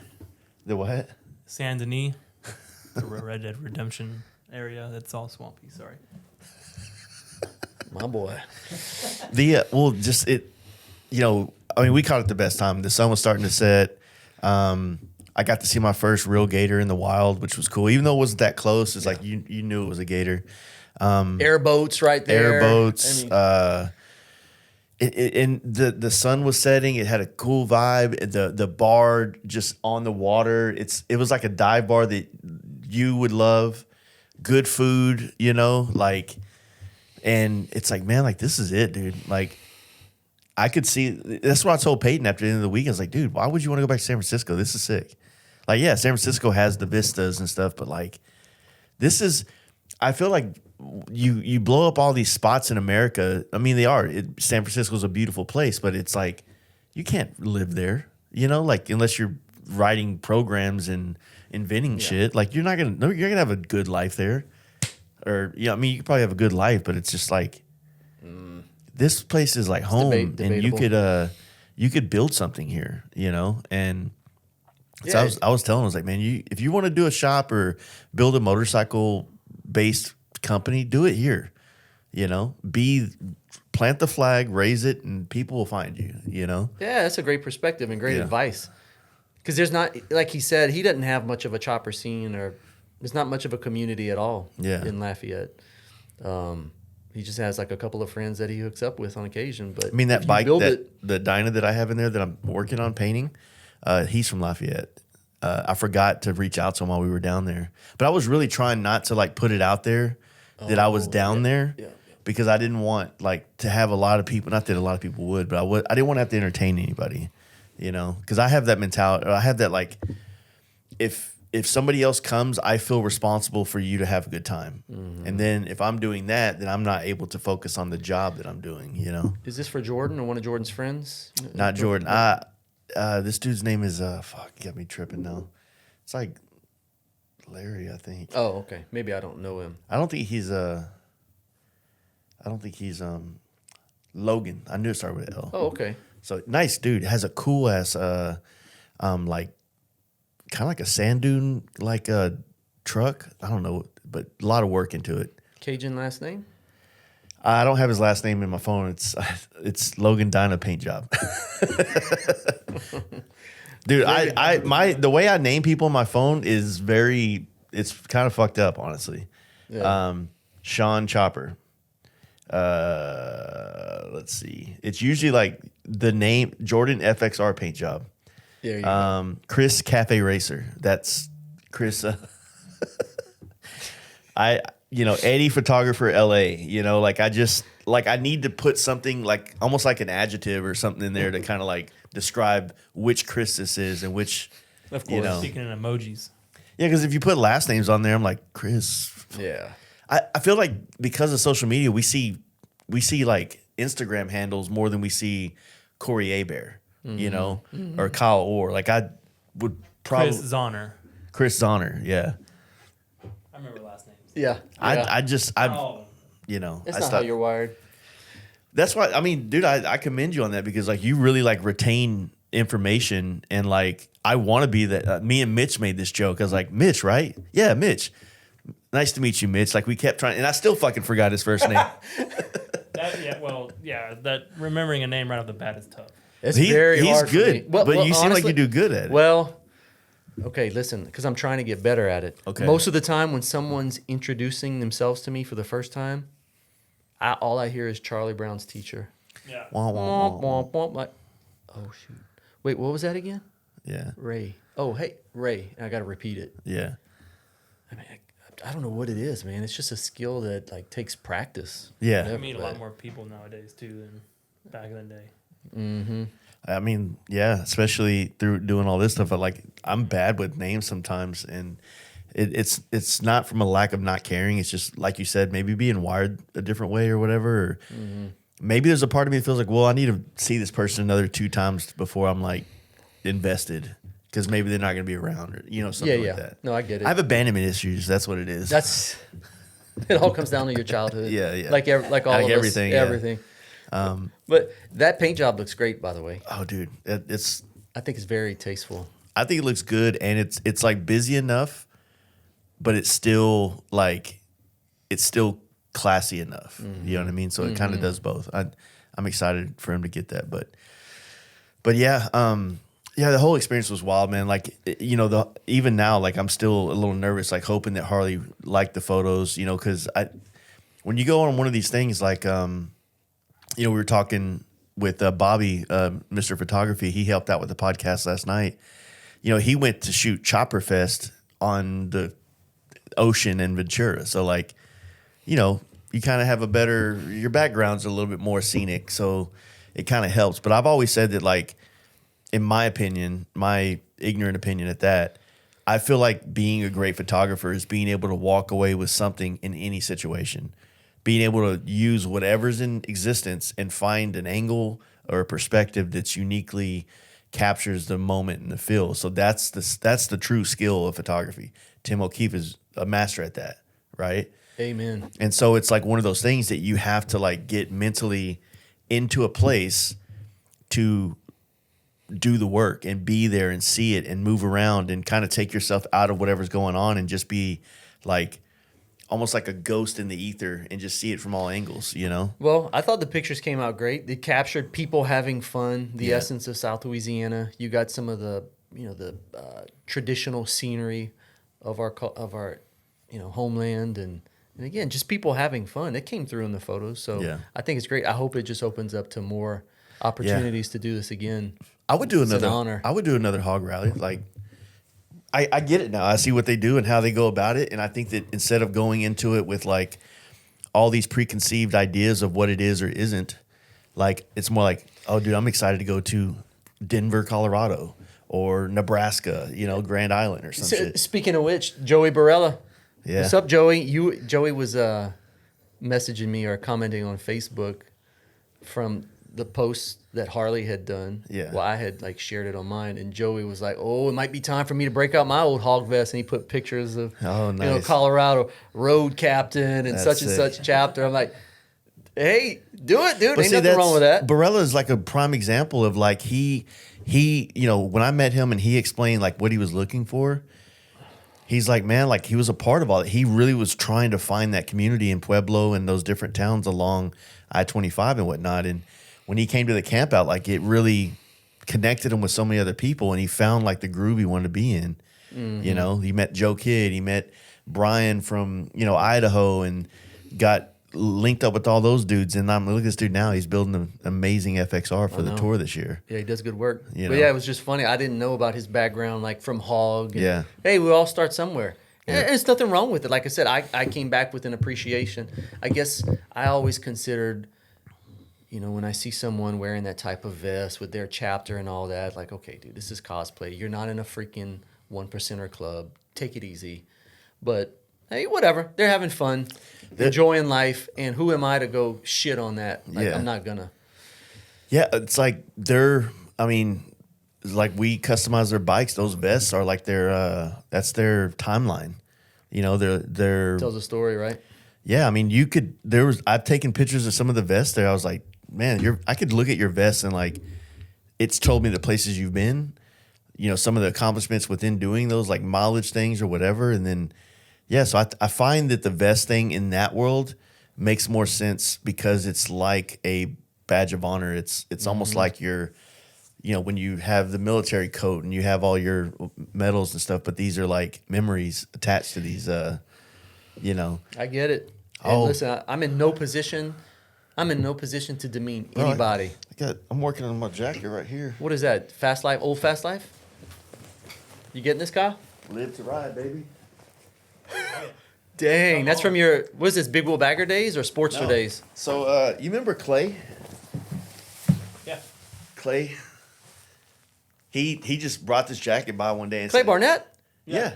What? Yeah, he's just like, hey man, I got this jacket laying around if you want it. I was like, yeah, dude, and it's been sitting on my chair for like 4 years. Dude, it's got the freaking hog patch right there. This is an XL, dude. There's Jace. no way. Okay, you pulling a Chris Farley right here. XLs and the A's are different. Man. Yeah, it's an X. Dude, it ain't that bad. It's a pretty sick little jacket. It's got these little, Look good on your chopper. Shit. dude. What? I mean, look at that. Look at the other side. Drop a gear, disappear. Brother. Brother. All right, I'm doing the rest of the podcast in this. Oh, I wish I'd have known. I'd have brought one. You got one too? Yeah, I don't have. It's not full of patches or anything, Bro, but I'm gonna patch this one out. dang, Yeah, mine doesn't it's zip not a up bad either. jacket. I like these little things over here. Then why is like all the shit that I thought was like super lame like cool to me now? So what's next? Chaps? You getting some chaps? Maybe. Yeah, it's just I don't know. Like I've never liked long sleeve t-shirts, and I'm like really into them right now. Really? This is Yeah. great. Wait, 1, 2, 3. This is dope. Hold on. Let me get my. Wait, put that on. Put it on. Dude. Back when I never wanted to wear helmets, so we Come had to get a on. little Incredible. dome lid to get across. That's Louisiana cut right there. What is happening Louisiana's a here? helmet state, so that's the one you wear. When Why does this feel like a JRE episode with like Duncan? yeah. Everyone's dressing up. Everybody's got dressed up there. Dude, it's I awesome. actually, funny story is like this helmet right here. I bought this at Panama City Bike Week course you in did. 2014. Of course you did. Because because I wore a full face I rode with this. This is the first bike trip I ever went on in my life, like out of state. And I rode with this black bike club, and they took me down there. And that a lot of the way I've traveled and showed these guys to travel, I learned on that trip. And we were walking around the rally, and I was like, man, I don't think Florida's a helmet state, but I was like, man, I want to get a little helmet so I don't have to wear a helmet on the way back like that. Mm-hmm. But so I ended up buying this, and then it just became like I painted a little cool, bro. flying eyeball on it a long time ago, and So you got a lot of miles on that one? Nah, dude, No, that's just just been that trip? novelty. Yeah. Oh, okay. I think when Britta first moved here, she wore it a couple times. I mean, that thing ain't gonna do shit. You hit the ground, It's got a sick paint job though. It's dope. Yeah, that's cool. You need the S on the other side. The S? Yeah. For what? 90s S. Oh, Stussy? You have one? No, like the little 3, the 6 line or 9 line. Oh, you yeah. connect them? Yeah, of course. Yeah, I don't know, man. It's but Well, you look fantastic. thank you. There's no way this is an XL. It can I wear an almost- XL. It's an Asian XL, Jace. Yeah. A woman's XL is probably what it is. Give it a shot, dude. Try and zip it. Lord. Dude, there's no. This needs Get chains. it. I was gonna say, well, it needs buttons, then it needs chains. You know what he should get? He needs to get a top hat. Oh, Dude. yeah. We need to get him a top hat. So I can. Yeah, I want I to have be one on at the Bill house. houses. We can outfit it nice. Oh, my gosh. We can custom make you one by that one guy who wears top hats. Hey, whatever, man. Let him have fun.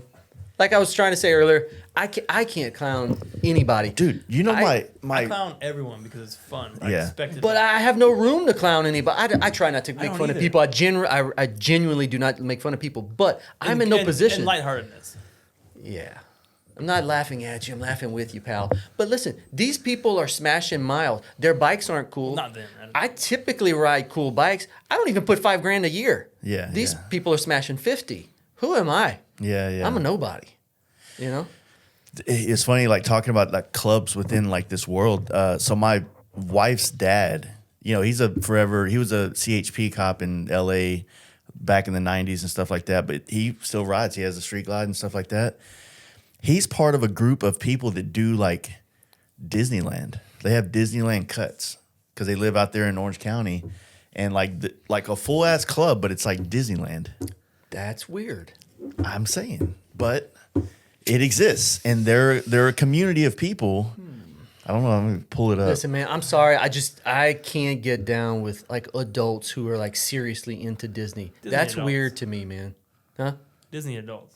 Yeah. You met the fat girls that do Disney rides I- for I- fat girls so they can fit and let you know what rides you can and can't fit in and what places you can eat at there. I don't know, man. That's just weird to me. People who are like real enthusiasts and go multiple times a year, like everything's centered around Disney. God bless you. That ain't me. Yeah, it exists. But I just say that to say that there's like so many like people they kind of like find ways to create tribes in all these different situations. Like what we do it in like our bike night T-bar, or somebody does it with their club style, badge of honor on Instagram, and that's their club, that they're a part of something, right? Motorcycling is so big. It's like I'm not just a biker. Like I'm a biker in the T-Bar Tuesday Dallas vibe, or the Chopper guys, or it's like you got to niche down. Yeah. Right. Yeah. So, maybe it's like, maybe we should all go join our dealership's HOG group. And Maybe like, we should. And just I joined it when we were up in Wisconsin. for real. We were in Milwaukee. Oh, for you the get to go thing. in the museum for free too if you have that. Well, the reason I went was either pay $30 to go to the museum or spend an extra $40 to get free Yeah. roadsides. I was like, Yeah. may as well join it. And so Yeah. I was a member of the HOG chapter for about a year. I need to renew it. But you didn't go to any events or anything. You just No, this was a I just- formality for you I to think say. I was like, you know what? Actually, the roadside thing sounds pretty convenient. So just in case, and we're traveling so much on these bikes, and I was like, could If I- come if there- in a hand in a pinch. So Yeah, if there was something going on locally that I could just rip to for a weekend to check out, I would do it. Right now with all the work going on, it's kind of it feels impossible. But I mean that's kind of like one of the things is like when they hit me up. I might have said it on podcast prior to this, but when they hit me up and says, "Hey, we got an opportunity for you. We'd love to get you to go shoot this thing," I immediately turned it down. I immediately said, "Man, I don't think that's for me." And I think I either talked to Bobby, or it was when Josh came over from formerly from Two Lane Life. When he came over and we talked, and I like realized like, no, I need to do this. And so I reached back out and said, hey, is that still available? Because I'll do it.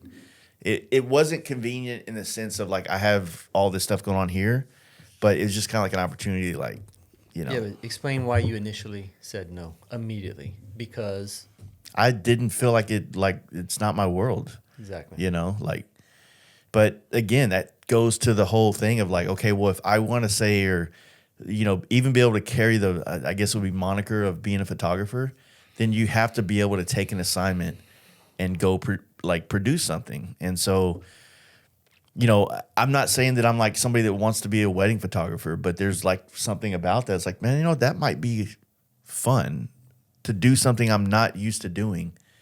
And, you know, not saying I'm looking to do that, but you know what I mean? Like when I first picked up a camera, there was this idea. There's just like, it's like when you first skateboard, it's like, man, maybe I could go pro. Maybe I could, you know, get sponsored one day. It's like, there's this thing that in my brain that keeps me like coming back and working on things to get better, you know? And so when I picked up a camera, I was like, this is fun. This is cool. I could see myself doing this as a job. But then you make a couple good images, then you have like droughts, you have uninspired areas, you get tired of shooting the same things. It's like there's this multitude of things that get in the way. But what you realize, like when you're a working photographer, then the jobs change, the opportunities change. It's like you're not going to shoot the same thing over and over and over again because you kind of already do that. It becomes a new thing, and it all becomes skills of, again, like I said earlier, going out and just whatever the scenario is, producing some work from that, you know? And in that, sometimes you'll get something that becomes, you know, a part of your portfolio, you know? Well, dude, when I look back on that long weekend, all I can think is, thank God you said yes, because I wouldn't have had that awesome time and like a rekindling of my love for my home. Yeah. And you came away with new relationships, right? You made new friends, and now you've grown as a photographer as well, right? Yeah. And you're also padding your resume. Yeah. You're coming up with more skills, awesome jobs, and hopefully it's just a stepping stone to more. Yeah. I mean, honestly, dude, like seeing what like Sebastian's been doing, you know, Von Gasfalt, bro. He's killing it right now. I mean, I was so flat out like envious, jealous, but like in the best way. In the best way. Like when he got to do the Moon Eyes thing, and him and some, you know, David and that chick Thorian, they all did you know, Japan on Harleys. I was like, that is sick. I can't even imagine. Like, I mean, it would be fun to be paid by Harley to go do something that I normally do. Like, that would be fun because a little bit of stress would be relieved, because now I just got to capture something I'm used to being around. Like, I'm familiar with this, right? But like, I would love to, like right now, I think a lot of them just rode up the California coast to go to the One Moto show. I'm like, man, I really would have loved to be a part of that, you know? This boy goes like to California and the West Coast, like I come to Dallas. Yeah, yeah. He'll just hop on a Dyna. I know he flew this time, but he'll just hop on that Dyna and do a couple of iron butts, and here I am. It's a custom motorcycle. He's got it dialed into his liking. Yeah. And I think that shit's super cool when like him and FX DLS Brooklyn and those dudes are out there like making their bikes uniquely theirs, but then also laying down miles on them. You know? I'm stoked that I was able to meet Dude, Sebastian when he came out, he's a great guy. He spent like almost a week with us, man. It was like great conversations every night. You know, him, like being around him makes me want to go photograph more because he wants to go photograph versus like, he's a genuinely interesting person who's not just surface level boring. He can have stimulating conversation and inspire you as well. 100%. Yeah. So, yeah, I don't know what will come of it. You know, hopefully they dig them. Hopefully what we're talking this podcast isn't like, that's not how we want you to describe the events or. But I feel like it's always important to be honest and authentic, even if like you don't really have the best like click, you know, like you know, sound bite of like what to say. It's like I would say this. I walked away from this event, as you said a while ago, with a lot of appreciation for Southern Louisiana, to the point where I I generally want to go back with some friends to go link up the new friends I got and just have some of those same experiences again, right? Or what'll become the new version of that. Also, caveat, like we also got to do it in April, early April, as opposed to like it might suck down there in June, you know? It's not fun. So there's also that. Maybe we wait till the wintertime. Maybe. Or maybe after Born Free, Texas, you just do a little big loop out of there, go down there for a couple days. Perfect. So yeah, I walked away from a lot of appreciation for that. I got to do photographs and I was tasked with writing something, which I went through an era where I was really trying to do the blog stuff a lot more, but it did get a little taxing. Just another thing I'm trying to promise the world that I'm like, I just don't have the time in the day to do all this stuff. So, well, I do like the way the article came out. I mean, I know you had me kind of look over it just for commas and such, but it had a good flow. You have a gift for putting your thoughts together in a good way. So, in the written format. Yeah, I think I was trying, like they said, between 800 and 1,000 words, and I was like I'm a C student all day long, dude. Like, oh, really? I'm going to do exactly what you asked me in that regard. But where I messed up is I read some of my other friends' articles that they had done for Harley, and I'm like, man, I'm getting too personal. Like, I felt, and I'm not throwing shade at them or anything, I felt like they said the thing that they should say. You know what I mean?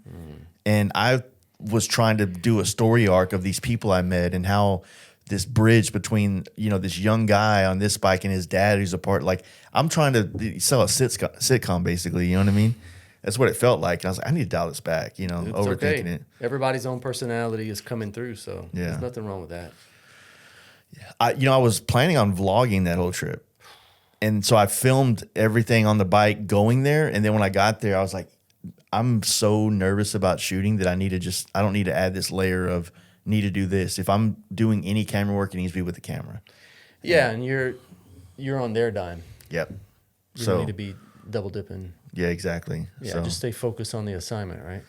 Yeah, but like I said, I know that when I mentioned to you that we should ride our choppers down there at some point, and I remember I said at that bar, that restaurant next door, and I was like, hey man, remember I said we should ride our choppers down? I was like, I'm just playing, dude. These roads suck.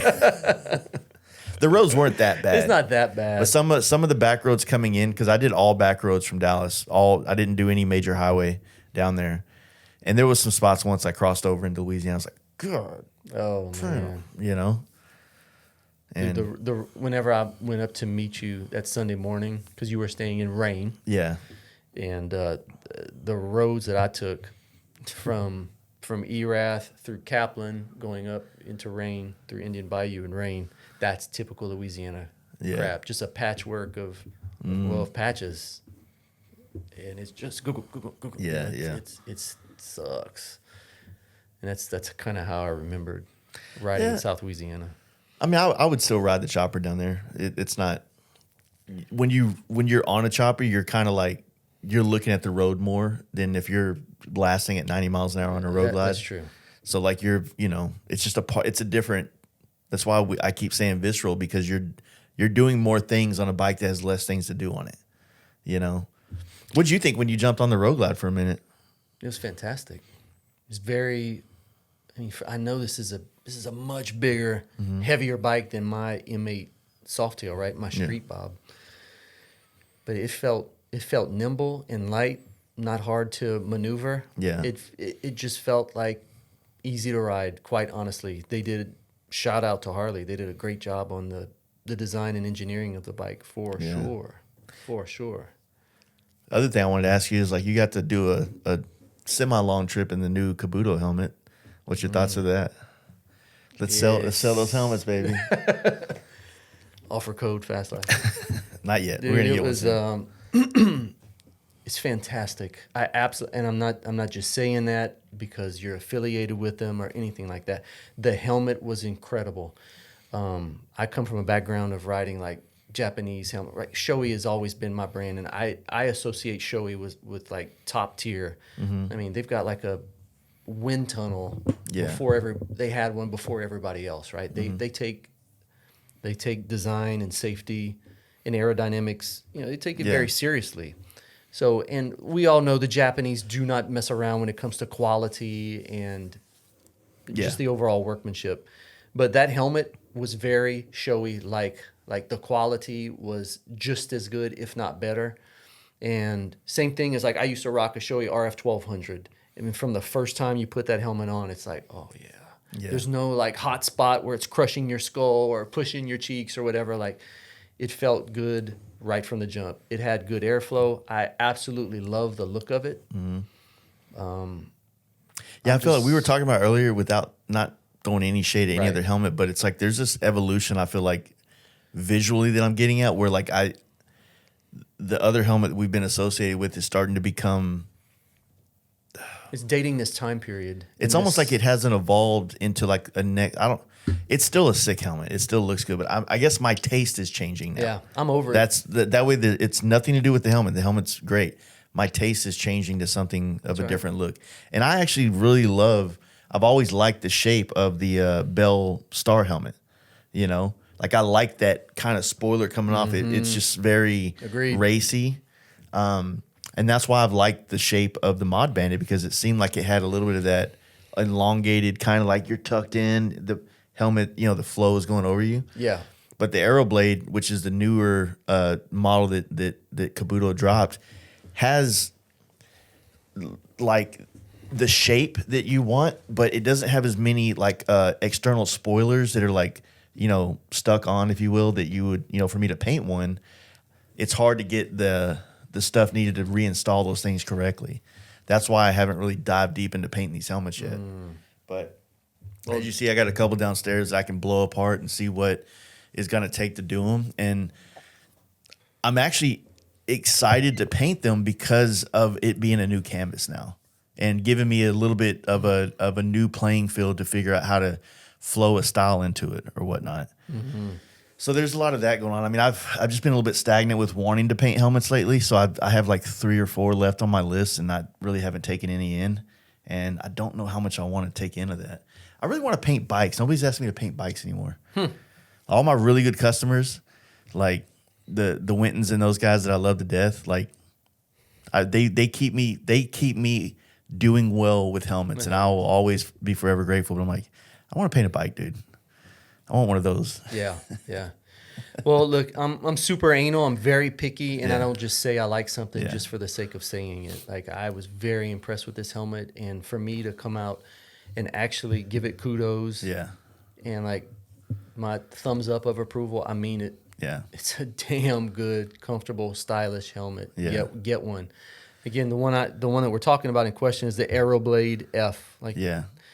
And I think it looks very, very appropriate, like in the Harley lifestyle, and on the Harleys as well, right? Some other helmet brands and such look more sport bike. I thought that this aesthetic fit very well with Harley, and functionally as well, because I like to ride with my visor open a lot with Ray-Bans underneath, and it's got the carve outs for your sunglasses. Obviously, it's got the pockets for your audio. Yeah. And such. I've never really been a good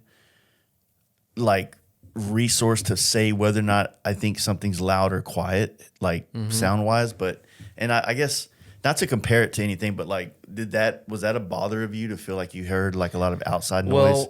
Well, this trip was honestly because some of the weather we were riding back in, it was chilly that morning, so I was riding a lot with it closed, and we were ripping.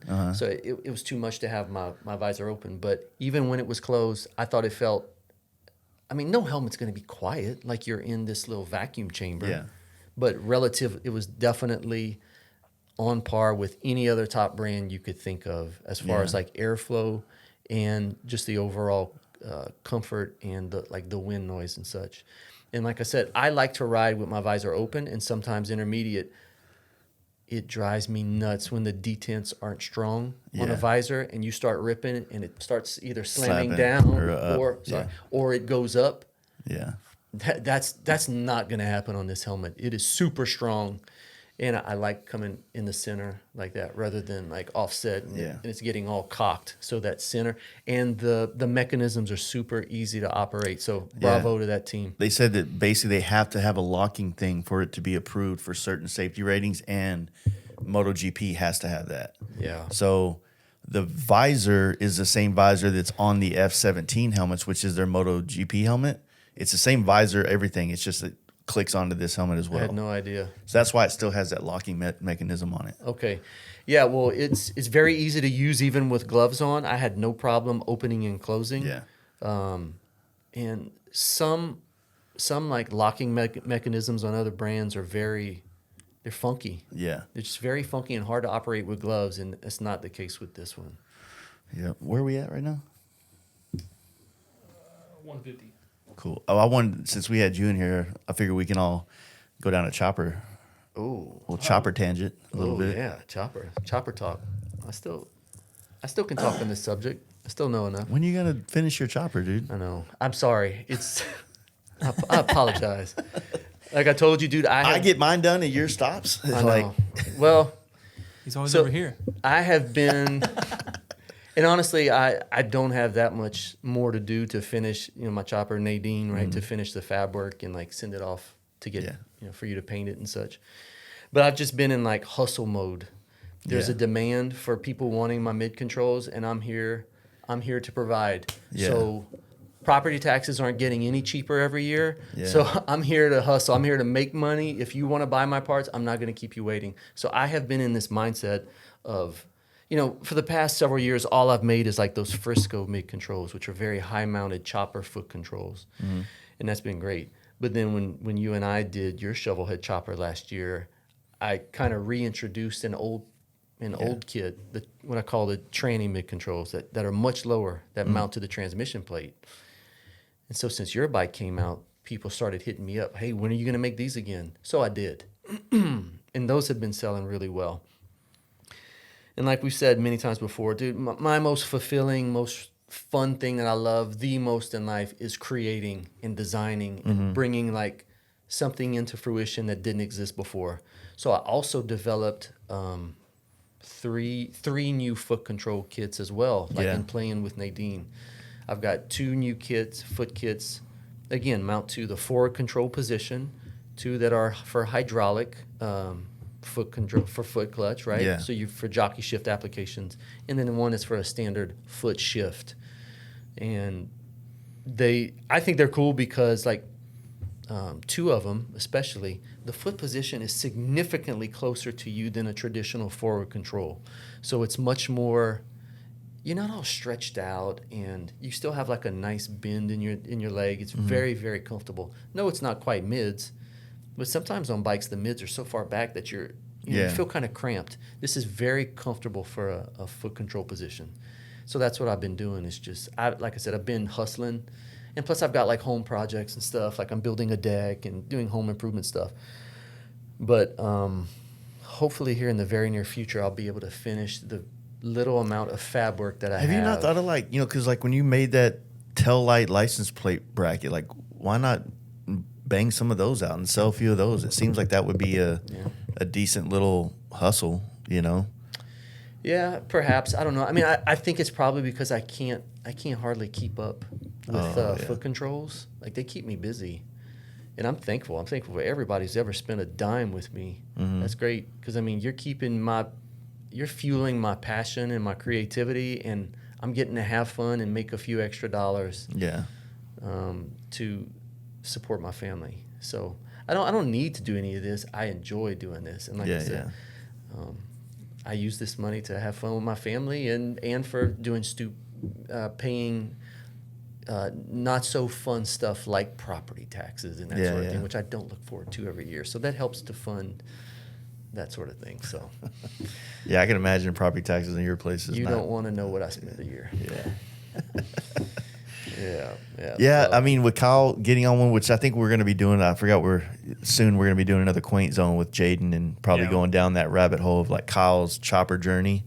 But it's exciting for me with him jumping on it now is because I do, sharing these experiences with people is like really what makes it dope. It's like riding with anybody else on a bike is cool regardless of what it is. But when you got someone riding a bike like yours in this thing, it feels a little bit more like we're both in the trenches. Like, Yep. you know what I mean?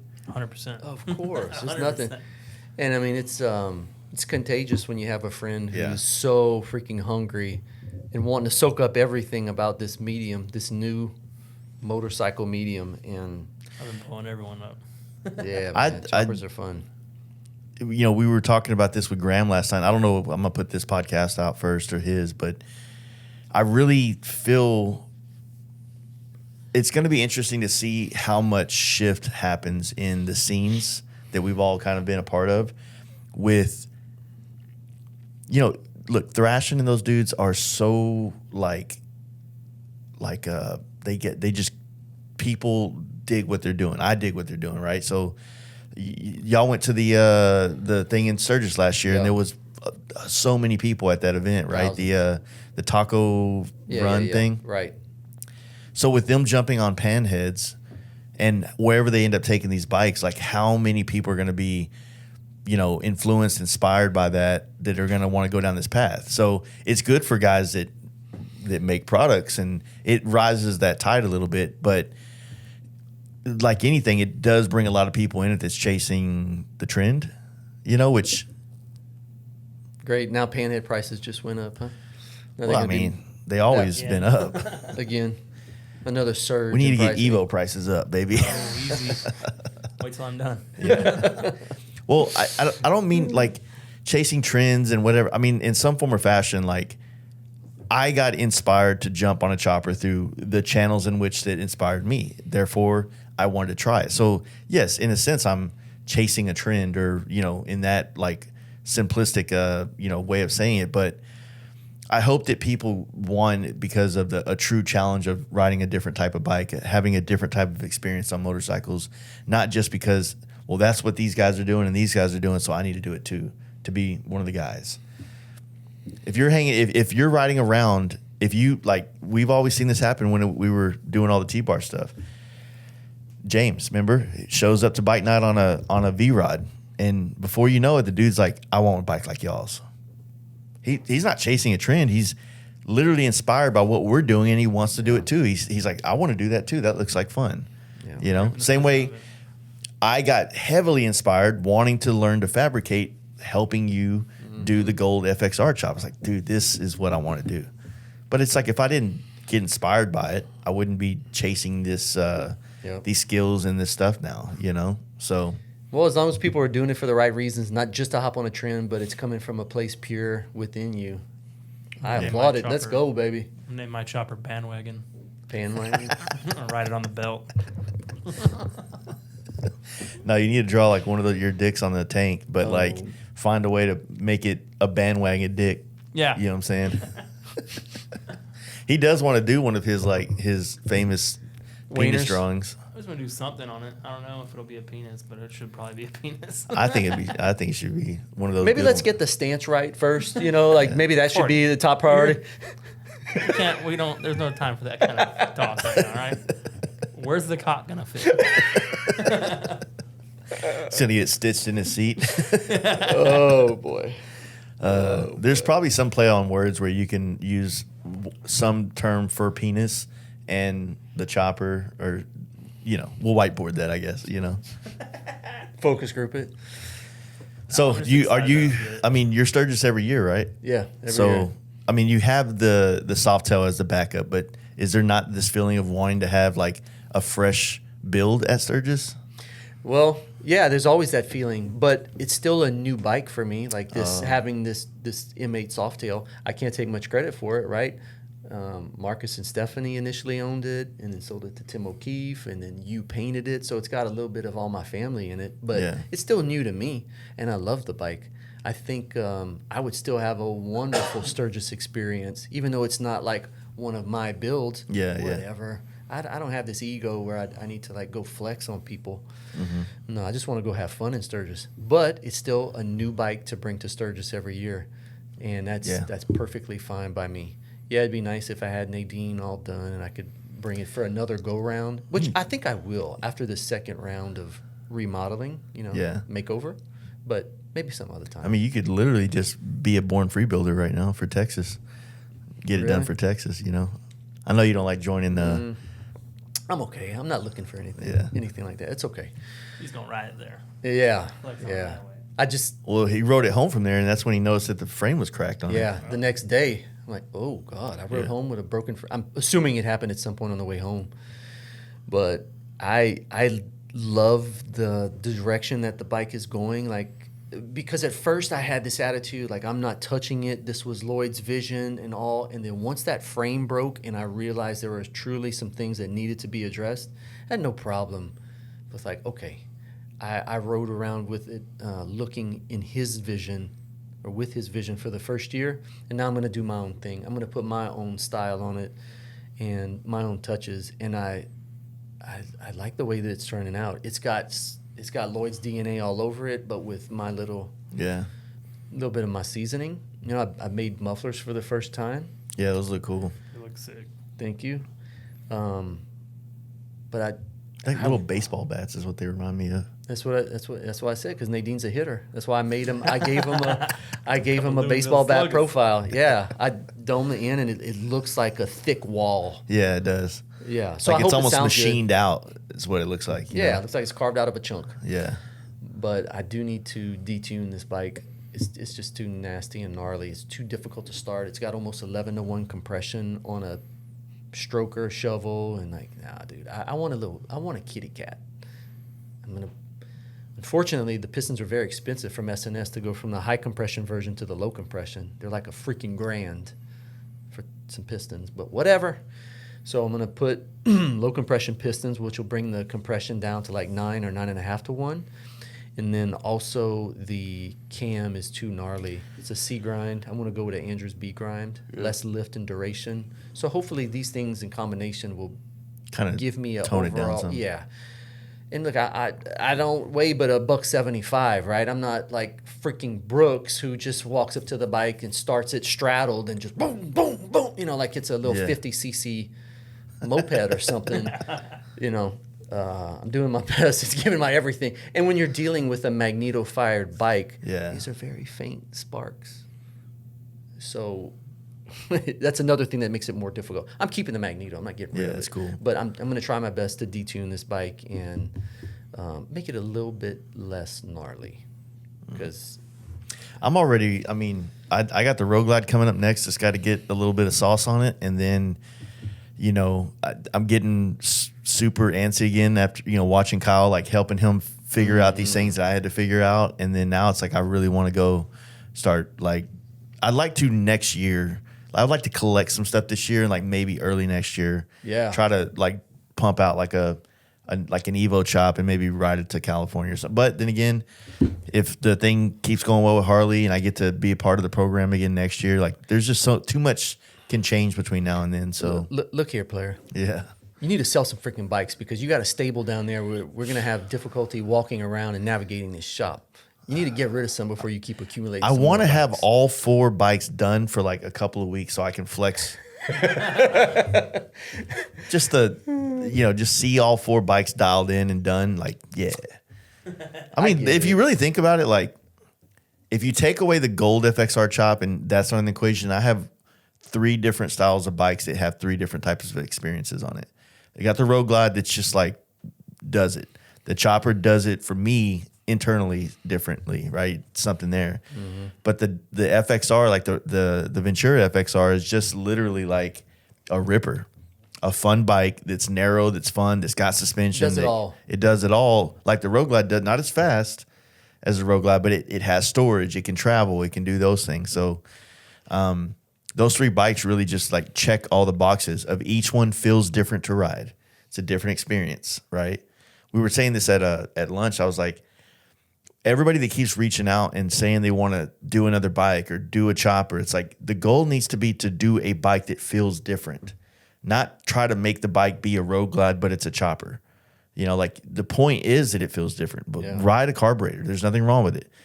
Make it a hardtail. Like these people that want to have, I mean, I get the M8 chopper thing, like the Softail M8. It's cool. You know, we've nerded out about Yaniv stuff and, you know, the stuff that like Thrashing and those guys did was cool. It's like, I get that. and if that's calling you, cool. But I'm telling you right now, the best part of the chopper shit is the stuff that everybody's trying to avoid. The hardtail is not bad. The jockey shift, it's fun. Jockey shifting takes fun to a whole different level of the motorcycle ride. I mean, yes, a motorcycle is like a manual transmission inherently, but this actually feels like a manual. You have a shifter, dude. Yep. A knob. Yep. And you're banging the gears like you would if you were in a sports car or a hot rod or something, So no laptop needed or nothing. No. Just a pure Spartan motorcycle. And that's gives literally you so much feedback. Yeah, and people are probably just annoyed with it by now because I'm preaching about it, but it really is. It's refreshing, and I think that if you're bored with the motorcycle scene, it's just not fun to you. It's not this. It's like, bro, change the bike you're on. That it's just maybe you got tired. Like this, you're not married to this thing, right? No. So it's not your whole identity, right? It doesn't have to be. And I'm guilty of preaching this is who I am. Technically, I'm still a T-bar daddy. You know what I'm saying? I'm still T-barring it out, right? But there is a part of me that would like something with some different style bars. But change the bike, try something new, go down another path. Get out of your head of thinking oh, I'm copying people or I don't want people to think I'm a clout chaser. Dude, if you are interested in a chopper or if you're a chopper dude that's interested in an FXR or a bagger, just fucking do it. You know what I mean? You don't owe anybody an explanation for any of that stuff, Yeah, I'm just sick and tired of seeing people flexing through how much money they spent on their bike and with these expensive parts and all that. That just ends up with an absolutely soulless result. I think that whole not that whole era, that's never going to go away. There's always going to be people with little man syndrome that have to flex. But personally, we've talked about this ad nauseum. I'm just so sick of it. Freaking make something, man. Learn a skill. Learn how to customize with your bare hands instead of scrolling through and adding this to your cart and buying these parts and putting it on and look, it's custom. Not really. Yeah. What did you make? Yeah, I just feel like it's starting to feel like the movement of when the FXR scene went to this OEM plus factory looking bikes with upgraded parts. It became the ultimate flex because it's hard to stop when you're used to I'm used to having these type of bikes you're talking about where it's got this, it's got that, it's to the nines, it's got this paint job, right? Now I even feel like my style of paint is synonymous to a style of motorcycle that is not necessarily that's becoming the new big wheel. And so I'm in this weird boat myself where I'm man, I contributed to this trend that's gone this direction and now I feel removed from it. It's okay. It's okay, yeah. It's your personal evolution. And so I'm in a I don't know if the word is, it's definitely not renaissance. I'm in a rediscovery period of really trying to redefine the look of bike. My Road Glide is not gonna look like a Road Glide that I've ever had. I'm 100% trying to take the energy from the brown FXR, the Ventura one, and try to capitalize and build from that to where it creates something of that era, but feels custom. I love it. Because now I don't want, the style that I've been doing, the helmets that we've put out, all the brands do it now. So it's the norm. So finding a way to tone it back and make it classy is the only way I could see of standing out now. And it's I learned a lot doing that chopper and that FXR that it's very easy to continue to add. It's very intentional to know when to stop. Yeah. Thank you. Well said. And that's the hard part to learn because I'm used to the wild. It needs more. I need this. I need that. But now it's okay, well, you're refining the palette of how you look at customizing something. And there's always going to be an audience for the not over the top in a bad way, but just the everything bike, right? Sure. I get it. Some people are really insecure like that. I mean, there's dudes and choppers that have that type of shit. I saw a meme today of some dude that looked like he was straight out of 06. Tall bars, the flipped up hat, and matching everything, and crazy on a chopper. But it was just that's cosplay, the same way that some of this other shit is as well. You know what I mean? So I don't know. Well, dude, I'm excited to see what you come up with on the new. I haven't even designed anything yet. I just okay. know it's going to be green. That's all I know. Oh, really? Yeah. Never owned a green bike before. Well, I mean, this is like when you painted my tour bike, right? Yeah. For the first FXR tour. That was very OEM inspired, but still clearly Fast Life with your signature lines. And I freaking love the way that paint job. Well, that's how this out. FXR that I've been working on is going to be that as well. You know, it's gonna have factory lines, but I've got to find a unique way to jazz it up, but keep it in that family of like, again, OEM plus, like where it's almost like, how do you make it look like this is a CVO version of whatever this bike is? Like it's a flavored up style paint job, you know? You still gonna do your signature tank line? Yeah, on that one I will, for sure. What about the Rogue line? I think the Rogue Glide is going to just depend on how I flow things, because I would like for the Rogue Glide not to look like your typical paneled out side of the tank, side of the fairing, whatever. I want to find lines that feel like it could be OEM, but you know, it's not. It's like you clearly know this is a custom motorcycle. Are you gonna try to stay away from points, or you're not gonna abandon that? I think the points is what puts you in that category of what's been going on now. It's like finding a way to soften those edges. Well, you definitely were a disciple or an apostle in the The points game. yeah, in the points game. Factory started copying off of you. Yeah. You know, like the new Rogue Glide, that baby, or not baby, like the teal one and black one that like Oliver Jones got.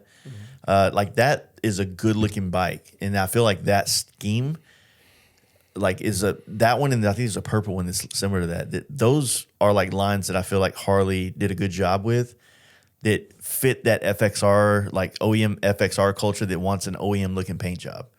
It's good colors, good combination, good lines, and so I kind of want to take that and figure out maybe new lines in that vein, or build from that in some way. I'm not going to say there won't be points, but I'm trying to avoid them. I don't want it to look like my previous bikes. Fantastic. So, look, all I want to see from people is just the human touch. yeah. I enjoy seeing even the, little what would be considered flaws. That doesn't bother me at all. I mean, to a certain extent, I don't want booger welds. But to tell that a human made that or laid that line down in the paint job or whatever, I think that's special. Yeah, that's just where it's at right now. And I think that as we're doing these things in the same way that you're kind of evolving, and like I don't even know if it's evolving. It's like you're having fun again, building things and creating things. He's having fun on a new bike, a new experience, a new project, and I'm uninspired by what I've done, and I'm trying to find that inspiration again through doing new things, new ways. You know what I'm saying? So it's crazy. That FXR is the most understated bike I've ever built for myself, right? The gold one with the gold wheels and stuff, the brown one. Ventura? But yet it's garnered me one of the biggest opportunities I've ever got as a bike, builder or whatever you want to call it, right? So there's just something to that. It speaks to the real customer base, if that makes sense. I don't know. I don't want to be generalizing so much, but I think, even thinking back on some of the paint jobs you've done in years past, it seems like the ones that resonated with people the most, like even when you did for Mark, Big Trouble, right? Yeah. Wasn't that Dyna? That was very OEM inspired, and people were, they loved it. Yeah. Raving about it. So yeah, I always says like the last thing I want to do is get famous for the type of paint jobs I don't want to do. Yeah. And like as of recently, it's like all I get hit up for is flames. And I'm like, I dig it. Really? Flames are sick. Flames on that one. I got a Rogue Glide coming in a week. It's getting flamed out that I'm excited to do. Really? Trust me, there's a part of me that would love to just flame out my Rogue Glide, but I feel like that's too easy of a decision. It's too easy, and there might be a flame on it. It might be something incorporated, but like right now, I'm solely focused on getting this FXR built. Of course. Once that's done, I think that my shift can shift, or my mind can shift over to the Rogue Glide and like really dial. I got all the parts. I just need to coat things and paint it. That's all I really got to do. So it's not like this. The only real thing I have to create in that process is the paint job. So not like not like we had to do today is figure out this wiring to make all this shit work. You know what I mean? Right. So we got to get you a lathe, Bubba. oh, dude, I want one so bad. Let's put some feelers out on this podcast. If you're in the Texas region or the surrounding states and you have a lathe that could work for Chase, Yeah, please reach I'll out. trade some paint for it for sure. There you go. You know, like, Please, preferably American made. yeah, someone's hitting me with a grizzly or something. Yeah. No, I'm not. With a minimum 8 to 10 inch swing and 36-inch bed length. Stuff I don't even know what it is. I'm gonna get a lathe and lose a finger. All right, guys, this is fun. Thank you, Cory, for all the help. Thanks for having me. What an honor. helping me with that experience, and Kyle, appreciate you Yeah.